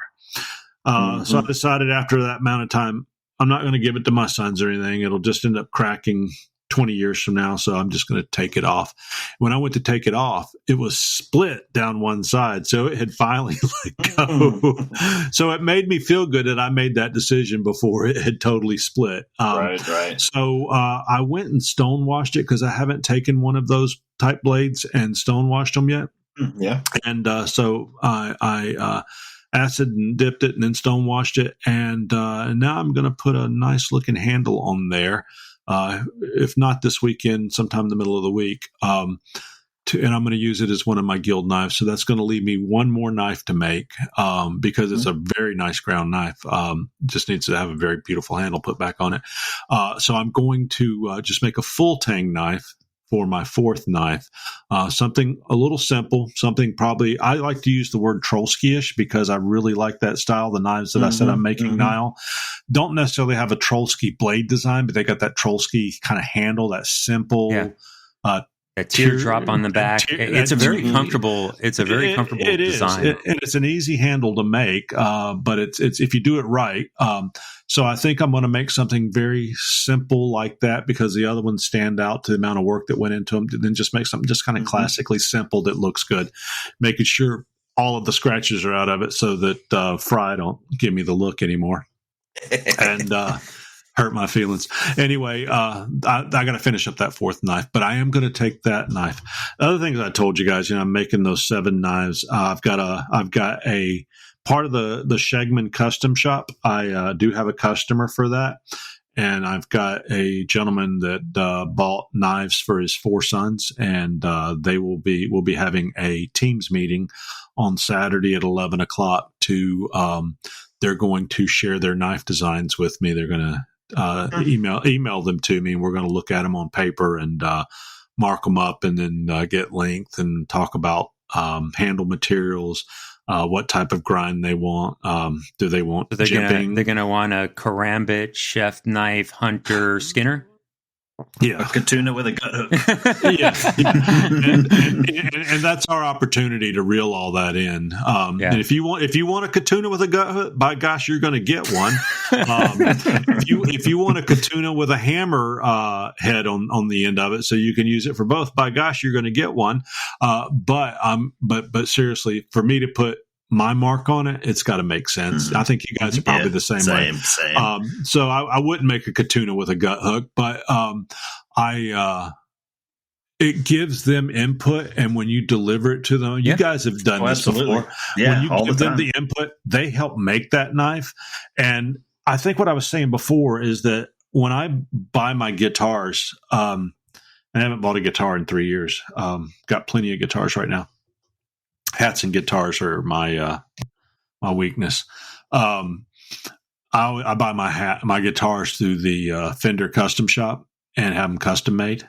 Now, to them, I get a J45. It's a custom shop, J45. And when they make it, it's like me making a custom knife. Same materials, this, that, and the other. It's just you got one guy working with you and kind of putting the things on it that you want to see.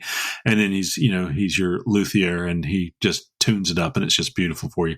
So with that, I'm giving people that same type of experience to come through and design and be part of their knife being made, with all the pictures along the way. And this, that, and the other is kind of my MO that I've been doing all along. And that gives them an enhanced experience in purchasing a knife. And they look at their friends and, hey, I designed this with spaghetti margheriti and di coco, and it makes them feel good. So I like that. And then that's why I'm kind of shifting away also to do that retail line, whether it's in a retail store or somebody just buys it from my site as a stock knife. Here it is, this color, this handle. It's already made. There it is. You can buy it. And it's just two different experiences. So, yep, for sure. I'm having that conversation with them, and then I will tell you guys, I made my Bowie knife, and that Bowie knife's 13 inches long. And it didn't scare me that I've got a 13-inch long Bowie. That's handle to tip, not the blade length. I'm sorry. But it's the longest blade I've ever made, and I was very comfortable doing it. So I'm actually thinking about making a dagger, a longer dagger, dagger's not the word. Short sword, and maybe something with a D handle on it, like you've done with your. Do you one of those Confederate buoys? It doesn't have to be super complicated, but they're big. D guard. Fits your heritage. It's funny you say that, because I actually was looking at Confederate Bowie knives. I was looking at some traditional ones, and I want to make it. I don't want it to make it look necessarily period. I want to make it look like somebody made it for Abraham Lincoln as a gift in 1865, not necessarily a working man's Bowie or a working man's short sword. So I think I'm going to try a short sword. I've got enough room in my dip to do that. So that's kind of where I'm headed. But those 4 knives, and then I've got several scattered knives after that on order. I just kind of give them an idea what month they're coming into play, and keep updating them, because and then finally, I'm going to go back on probably Monday or Tuesday and talk to the manager over at the retail establishment that I'm working with right now. That's really all I got going on with that stuff. It is. Yeah. I've have a Clark Iron Forge, and I've only used it one time since I went and picked it up in June. What an idiot am I. You've only used that press once, Jim? I've only used it once. And that's shameful. It is shameful. And I want, guys, you can go out to ClarkIronForge.com and get you a great deal on a up to a 40-ton press. I've got a 25-ton that I bought for around $4,000 because I picked it up, saved $700. But if you're looking for presses or forges, and he's even coming out with a rolling mill, you need to visit Clark Taplin over at ClarkIronForge.com and see what he's got to offer. Yeah, I have, and I'm so backed up on making knives for people that I'm so eager to make some Damascus. I never wanted to make Damascus. It was cute, never really appealed to me. And all of a sudden, when I took that piece that Mark gave me that was made by Josh Howard, I've got the bug, because when I pulled it out of the etchant, it was like, bing. It's a whole nother level of fun, isn't it? Mm-hmm. It is. And I think there's a place for all kinds of knives to be made. But, if you're making 7 knives to make 7 Damascus knives, I think I'd probably rather go out and buy some Damascus from Alabama Damascus or something as to have to make it all. Oh, I don't know. That's expensive. Well, but you just roll that price into the cost of the knife, you do, and maximize your material. But with that being said, because those are some really nice patterns. But if you look at like Otis here, he's become so efficient in making his Damascus. I think it's one of those things where I get in and start making some low layer stuff and then start stacking it. And I'm not ready for anything that's patterns or stuff. That stuff you do, Jason, is beautiful. But just kind of take that Otis here path, probably the same path you took, low layer, and just kind of build it up. So as soon as I can get these orders completed, I'm going to squish some steel together. And I've got some 80C RV2 saw blades, and I've got 12 feet of that by 4 inches, and I've got lots of 1080 and 1095 and this, that, and the other laying around that I can. And leaf springs, right? Don't you have leaf springs, a whole truck bed full? I have got. I actually told my buddy, do not offer me another leaf spring. He owns a gas station with an auto shop on it, and I said, I love you. You can keep filling me full of that moonshine you make back there, but not in his. He doesn't make it. He just shh. Anyway, but no more. Chip. It's not really moonshine, but anyway, yeah, no more leaf springs. You need some leaf springs, Mark? I can bring them to you at Tannehill. Maybe one. I'll take one that I could mess around with on the anvil, and it's funny that you say that. I found out for coffee scoops and really small stuff, the 2-brick forge is great. I mean, it gets hot. I mean, it'll melt. If I leave it in there, I can melt something, but it's just not enough to efficiently, get something bigger hot enough to pound on the anvil. I mean, because it's kind of tough. I was almost thinking about for these small little coffee scoops and smaller things. I kept looking online and saying, "Hey, can I build my own induction forge?" And I used one of those for the first time over at a friend of mine's shop at Low Mills up in Huntsville. He owns a shop, does a blacksmith experience, and somehow or another what am I doing, guys? Am I calling you? Calling us maybe video chat. I hit the button to video chat you guys, and it said David is busy, so we know he's out there. We found you, David. We know that you're just busy. But a blacksmith experience, so they make wizard wands with a little marble or something up in the claws of it, and bottle openers, or you can make a railroad hammer knife, you can make a railroad spike knife, you can make a horseshoe knife, and things like that. And what was I telling you about? Yeah, and he's got an induction forge, and I loved it. Not enough to really want one, though. For what he does, it's great because he has to deal with the fire and tending it and propane and all that. He just puts it in there, it's hot, and they bang on it. But it really wasn't something. I actually like to play with the fire. And I'm not criticizing it. I'm just saying that I've used one, and it was nice. Just didn't. I think actually also if you're working with small sections, like 2 inches either side of the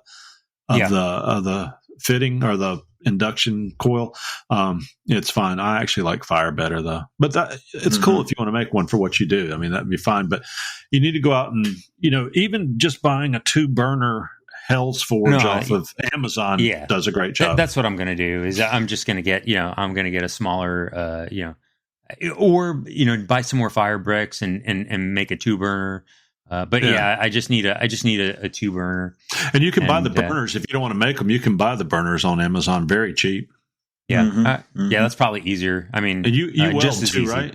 You weld, don't you? I do now. Yeah, I've been doing a lot of that this week. That's practicing. Right. So just go buy you some angle stock and weld you up a cage and put you some cloth and some bricks in a cage, and boom, you've made yourself a forge. There's lots of plans out there. You'd be tickled with yourself. I know you can do it. I've seen your work. You're pretty talented for a guy in the Air Force. Yeah. That's what a guy told me this week. He's works on Harriers at Cherry Point. I ran into him on an airplane and talked to him, a young kid, and he was talking about how the Marines count the number of days they've got left in the Marines as soon as they join. He says it's not like those guys in the Air Force that just sit back and enjoy things. So I thought of you when he said that. Hey, all right. And then I read something about you assembling 500,000 AR something or others, or AK something or others prior to going Afghanistan. overseas. Yeah. Eric was talking about. I was asking him about buffer tubes and buffer springs, and he was like, "Hey, it's easy to take one out." I was like, "No, I know how to." I've taken those things apart. I don't know how many times we had to take them apart blindfolded. We had competitions to put them, who can get, before Afghanistan, it was a lot of work. Yeah. We had to do AKs too, because they're like, hey, if you pick up an AK, you need to figure out how to make it work. You need to do that too. So, did I tell you I was a member of the Air Force? No, I was. I was a member of the pre-swearing in group. Oh, okay. Yeah, so I went and saw my recruiter. We were going in just like Lieutenant Dan. I was going into the Air Force like generations of Carlisles, and we all lived. It wasn't like Lieutenant Dan, since the Air Force was started. And the Marine barracks were blown up in, is it Lebanon, I think? Mm-hmm, Beirut, and all those poor Marines died. And my girlfriend and my wife, my girlfriend and my wife. At 18 years old, my girlfriend and my wife. At 18 years old, my mother and my girlfriend talked me out of it. And to this day, I'm still doing penance for it. I'm so sad that I didn't go in the military. I would have loved to have done it. I would have gone in and enlisted, of course, and no telling what I would have ended up doing. But I have such respect for those guys.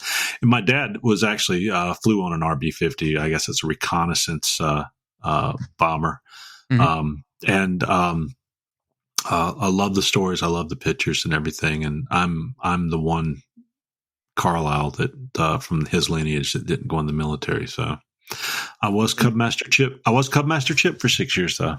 That's pretty close. That's a paramilitary organization. Yeah, there you go. It was until they went, until they become Scouting USA or whatever the heck they are now. Right. So I'm the opposite, Chip. So I have no military background, except that my grandfather was drafted in World War II and hated it. He said he was a lousy soldier and got out as soon as he could. But my sons both are in the military. You mentioned Cherry Point. My son was stationed there. Oh, wow. For a year, learning not Harriers, but learning C-130s. Mm-hmm. Yeah. And then I got the other son that's in the Air Force. So they do, between the Marines and the Air Force, they do give each other crap all the time. Bicker. Well, they're supposed to. They're supposed to. Yeah. It's always this and that about the chair force and this and that about eating crayons.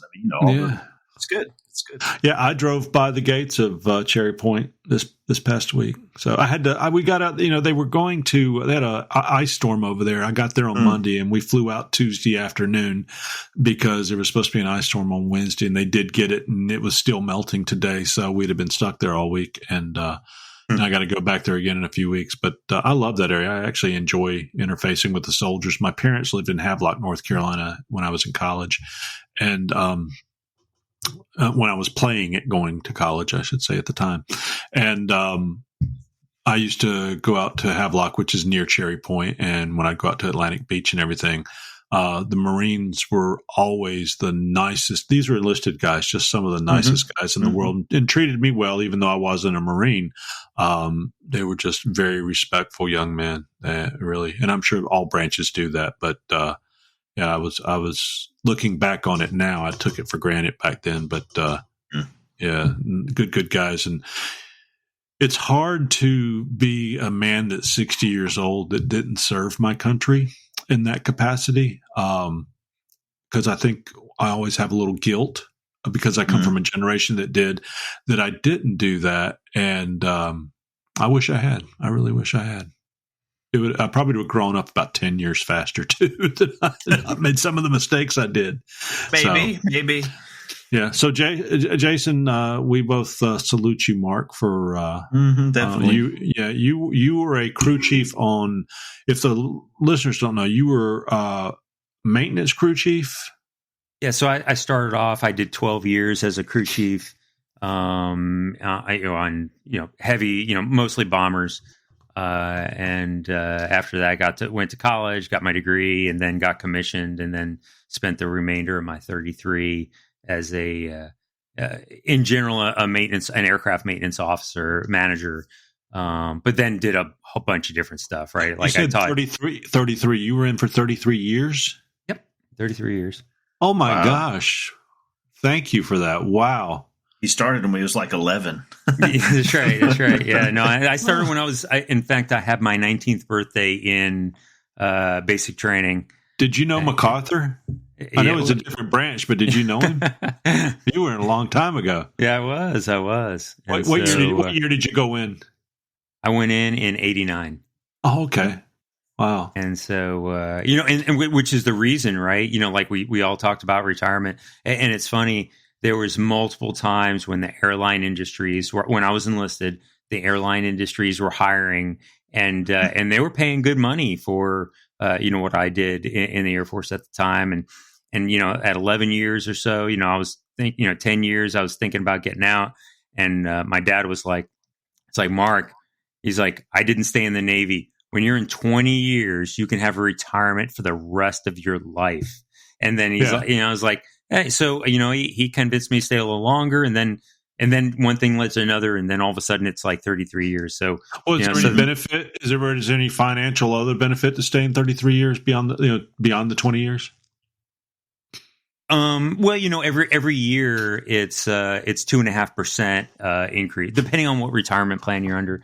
But for me, it was every year it was 2.5% additional, right? And so I think I was at like 80-something percent. I forget what I was at. If you go to 40, right, which unless you're enlisted prior or like a general or like some odd thing.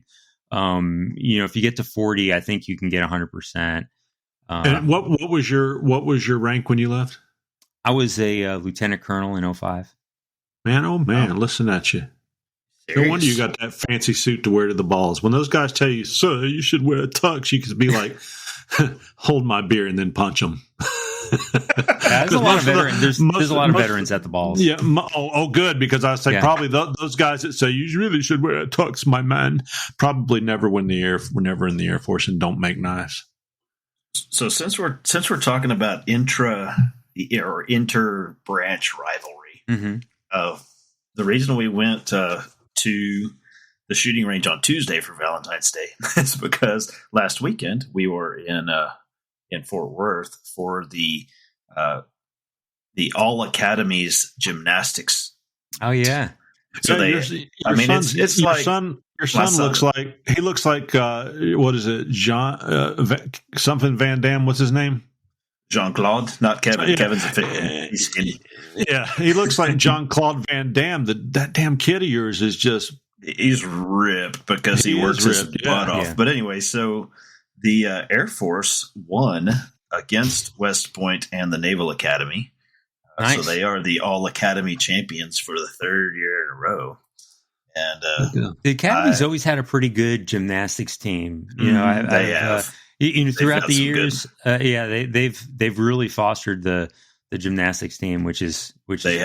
They have. So they won that meet, and my son, as a freshman, this is D1. The freshmen aren't supposed to be doing anything really. Yeah. Like they're the subs if things go bad, right? But my son is right there in the mix. He got second on floor exercise, and I think fifth on vault out of the meet. So he's right. That's there. Awesome. More importantly, why are you never in Fort Worth when I'm in Fort Worth? Does Fort Worth ever cross your mind? It actually does. I love the song. I love that song. I don't know. I was there 2 weeks, like last weekend, at the convention center. So I was at the same place that I'm going next week. Right, 2 weeks from now. Do you know what? I spent $35 today on the best of George Strait and the top 50 of George, the top 50 number ones of George Strait or something like that. So I actually downloaded that album because of the Fort Worth song, and I like Amarillo by Morning as well. But classic. Yeah, he's such a great singer. He and Clint Black or something else. I don't know why I haven't ever gotten their music before. I always listened to their channels, and I was like, you know what? I listen to them so much. Let me support them, even though they got more than enough money. Let me buy their stuff. It's so funny. We go out and spend this money on Apple Music or wherever you get your music from, and it's not like having, and you're like, I don't have anything physical to hold on to. I can't put it in a machine. I can't hold it. I don't have an album cover.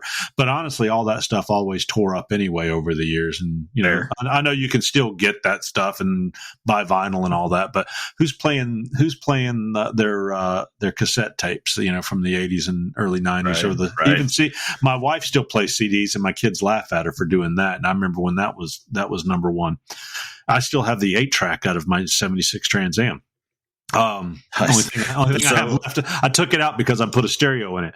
There you go. But so I bought a 1 terabyte drive and put all my music on there and stuck it and plugged it into something. There's another one of those things. I never had a Trans Am, but I have some MP3s on my phone right now that I downloaded off of Napster on internet. I remember that. That's like 98, 99. Yeah. Right before they started. It took an hour and a half or something to download a song, you know. Yeah. And I still have some of those MP3s on my. Yeah, I had Napster playlist. And when they started suing people for downloading, you know, people that were downloading, I was like, I'm out of here. But yeah, I remember downloading from Napster. I wonder if they still exist as a. They're gone. I just wonder if sometimes if they maybe exist as a pay site or something now where they're legit, but.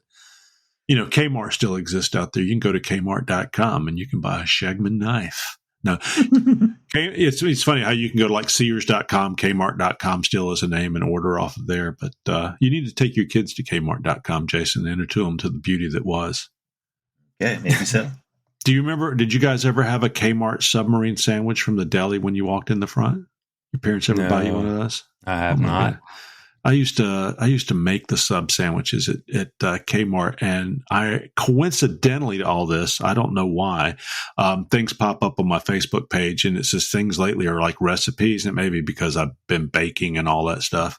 But there was a thing that came up, Kmart sub sandwiches of the 80s, and it had all the ingredients and how to make one. And I'm like, it's almost right. It's almost right. So. They forgot the sesame seeds on the roll. So my Kmart story that I was telling my kid, I've remembered why it came up. So when I was 5 or 6 or 7, little, we were in Kmart, and I found a diamond ring on the ground. Sweet. You know, little kids pick up crap all the time. I was like, "Hey, Mom, look at this!" You know, and it was a little 10-karat gold ring with some tiny diamonds. I mean, it wasn't ever super valuable, but my mom asked if she could have it, and I was a little smart aleck back then too, so I said, yeah, you can have it until I get married, then I'm giving it to my wife, right? And here I am, 6 or something, you know. And so when I got married, my mom gave that ring to my wife, and my wife still has it. Oh, nice. And it all started in the Kmart aisle right by the impulse rack. Somebody had dropped their ring. Baby Fry found it. Finders keepers, losers weepers. Exactly. My Kmart story is on South Boulevard Kmart in 1970 something. You know, you could go back to the patio and garden area, and they had also the pet area where you get you a guinea pig and a hamster and this, that, and the other. Well, for some reason, somebody had the great idea to put a monkey in that store. So they had a little they had one of those little monkeys that you know, the accordion monkeys or the music box monkeys, and they had one of those in there in a cage. And I just thought that damn thing was the coolest. And I don't think they ever sold it. I think they eventually sold it to another store or something. Anyway, my dad was the manager of the store at the time. We always go back and, you want to see the monkey? And anyway, they had a fountain back there, and people would throw coins in the fountain. It was full of pennies and nickels and quarters and dimes. That used to be popular. I was probably 4 or 5 years old, and I had on a pair of shorts and a T-shirt, I can remember, and tennis shoes. Did you jump in? I was reaching in. No, I didn't jump in. I was able to reach down in there, and I was filling my pockets up with money. So we're walking out, and we go out of the store. My mother bought her stuff, haven't noticed, and she looks down at me, and she's like, What is wrong? She thought I peed my pants. Half wet and got fat pockets, My pockets are soaking wet in the crotch all the way around. They're fat. And then I've got water running. My legs are wet where the water's run down. And she brought me back through there, and I had to go see the store manager screaming and crying to tell him I was sorry and give that money back. I never stole another thing. Let me tell you, that's like the so many life defining moments at the Kmart, from the creeper to learning to scared straight. The diamond rings, yeah. So is this going to be Kmart is your savings place will be the name of this episode. Only and since most of I can look at our stats and the people that listen, about 67% of the people that listen to the podcast will know what that means. There you go. Oh, okay. So, is there still a Kmart open in America that we can go to? I thought the last one finally closed. It was in Puerto Rico. I'm not sure. I don't know. I'm looking at my high-speed computer here. As of October 20th to 24th, there's only one Kmart location remaining in the continental United States in Miami, Florida. And that's probably because of the investment group that owns them probably has to have one brick and mortar store to be able to sell online as Kmart or something. But so, do you know what I have by me? I have an actual Radio Shack. Do you really? Yeah, a store brick and mortar Radio Shack. How about that? And it's great. I mean, they sell if you need any little electronic piece or part or any of that kind of stuff, they have all that, and they have a guy who knows everything about it. So you walk in there, and I can ask him questions. I can walk around. It's great. Oh my gosh! I just looked it up to see we have a Radio Shack about 25 miles below me. There you go. Oh my gosh! It's full of the old Radio Shack stuff too. Ooh, I'm going to have to check this out. I think we'll be making heat treating ovens for summer. Oh. Maybe I could ask him, hey, can you help me make an induction forge? Yeah. I mean, we got to have enough transistor. You can make a radio / induction forge. Yeah. Do both things. So, well, guys, with all that being said, Kmart is your savings place, Kmart.com. And, I hope this recording goes well. We've been uploading very quickly tonight. But, guys, if our listeners, thank you for listening. If you have questions, comments, product reviews, show, or guest ideas, let us know. We'd love to have you on here. It's how Steve got on the show, and he's now a member of the team. Let us know. If you've got a face for radio, we would love to have you. You can email us at thenivestemplars@yahoo.com or DM us on Facebook at the Knives Templars podcast group. You can visit it at knivestemplars.com to always stay up to date. I've been updating the website out there.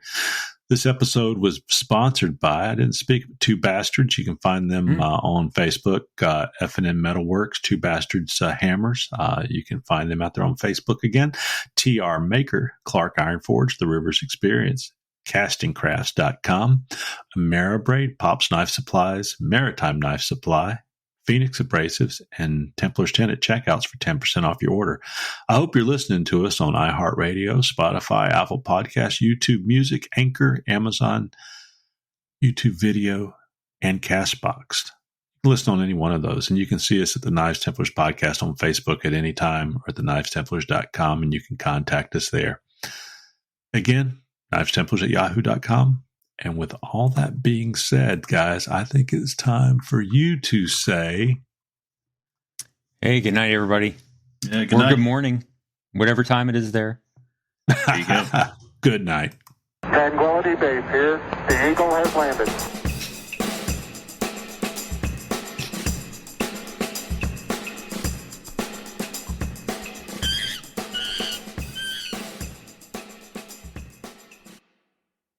Brought to you by PORKHouse Productions.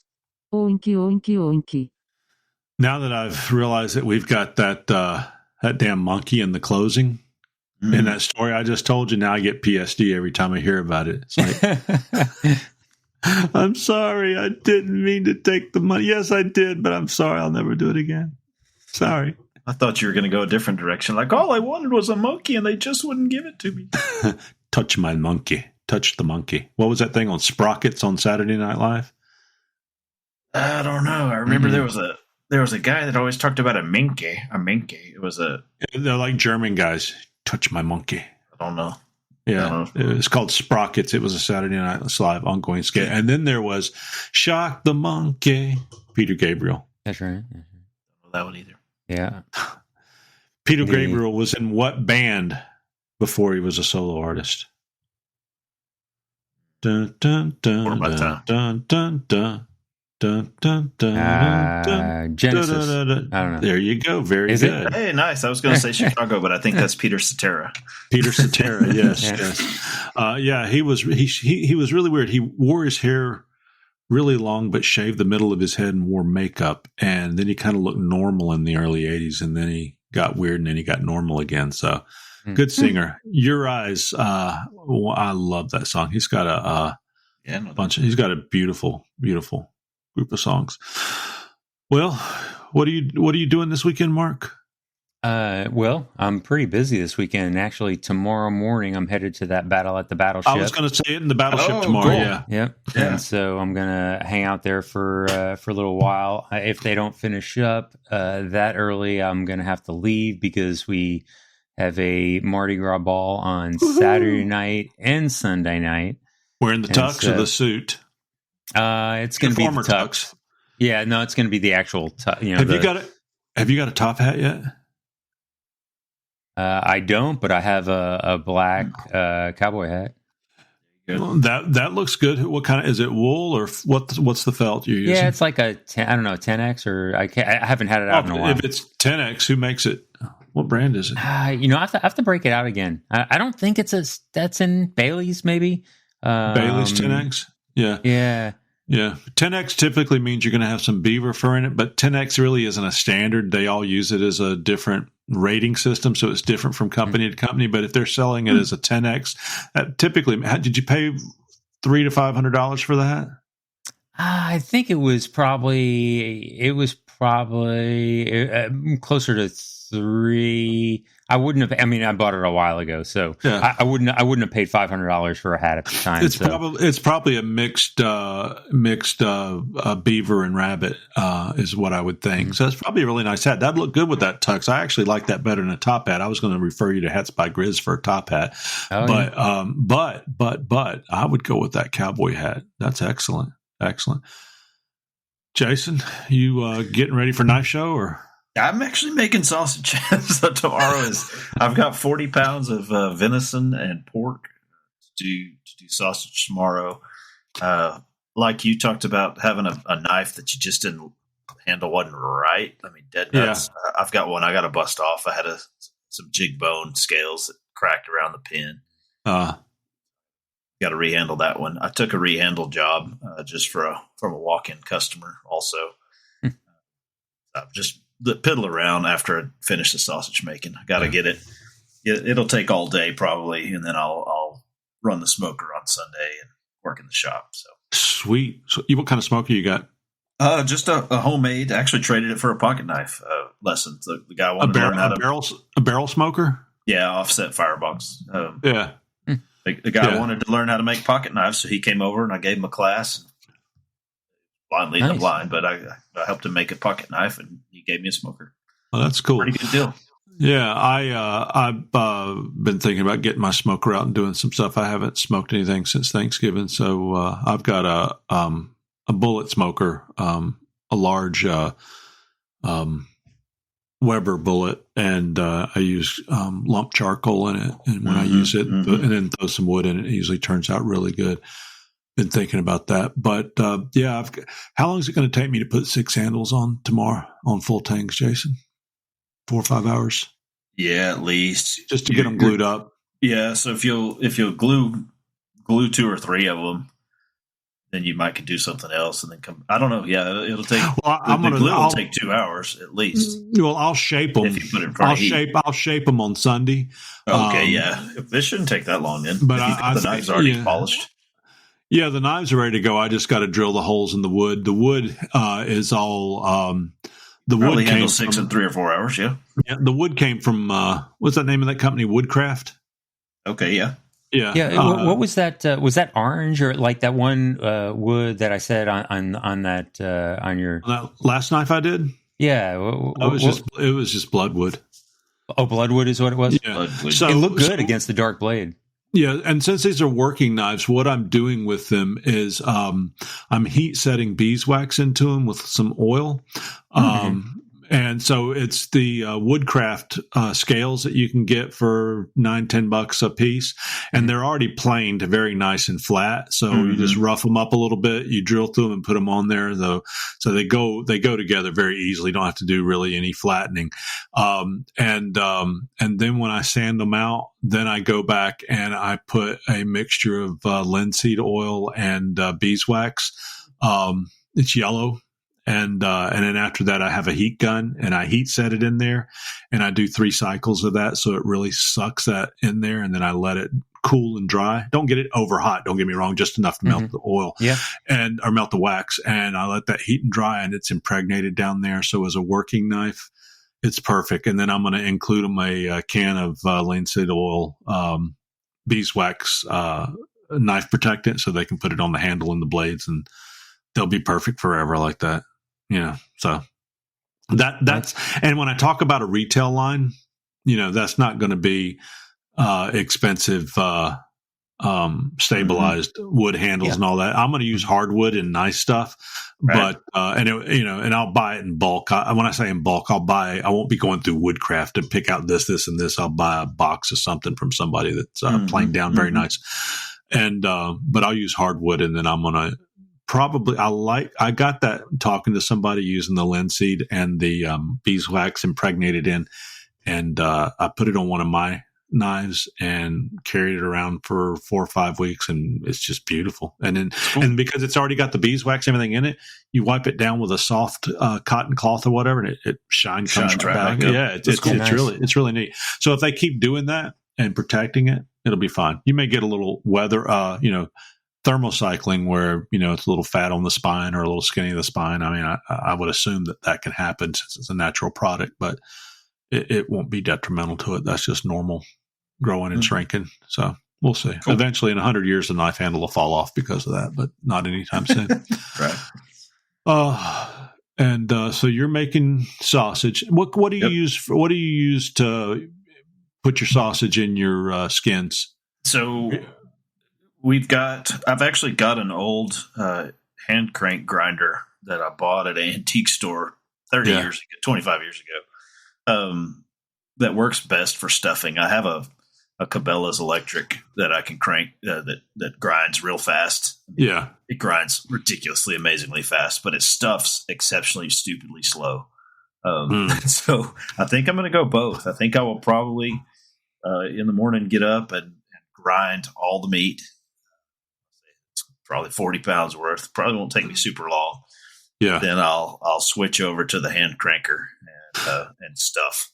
Yeah. Well, we got that KitchenAid mixer, and I make, you guys know I'm Mr. Bread Maker now, but I ordered the pasta maker because I've made pasta for years. I usually just cut it by hand. But I went ahead and ordered it because it's kind of cool. And, but I saw that they have a sausage tube where you can grind, and it'll insert it into the tube. I think you can grind it first, and then you can put it in there, and then it'll put your mixture with spices and all your stuff into the tube from there. So anyway, I was just curious. That's kind of what I do. I the meat's all chunked. I put in the seasoning, and then I grind it, and then I run it through again and stuff it so it gets good. So yeah. So I've been doing that, man, since I was a little kid. That's really cool. I was hand cranking those grinders back in the day. Yeah, those are things that are being lost to time. So it's good that your kids get involved at all. A little bit. Yeah, it's just good that they even see it, because I still make my mom's potato salad because it was the best potato salad in the world. And it's good that I had the opportunity to experience that and learn how to make it. So. And other things. So it's good that our kids don't learn the lost ways, because, when the internet goes out, we don't want civilization to die as we know it. We will survive. We if you have a gun, a knife, and you know how to cook and eat pokeweed, you will survive. And I know how to make pokeweed, so we're good to go there. No. Well, guys, we ready for a final oink? right, Alrighty. Oinky, oinky, oinky. I had her do it for you. Pork sausage. And poke salad. See you. There you go.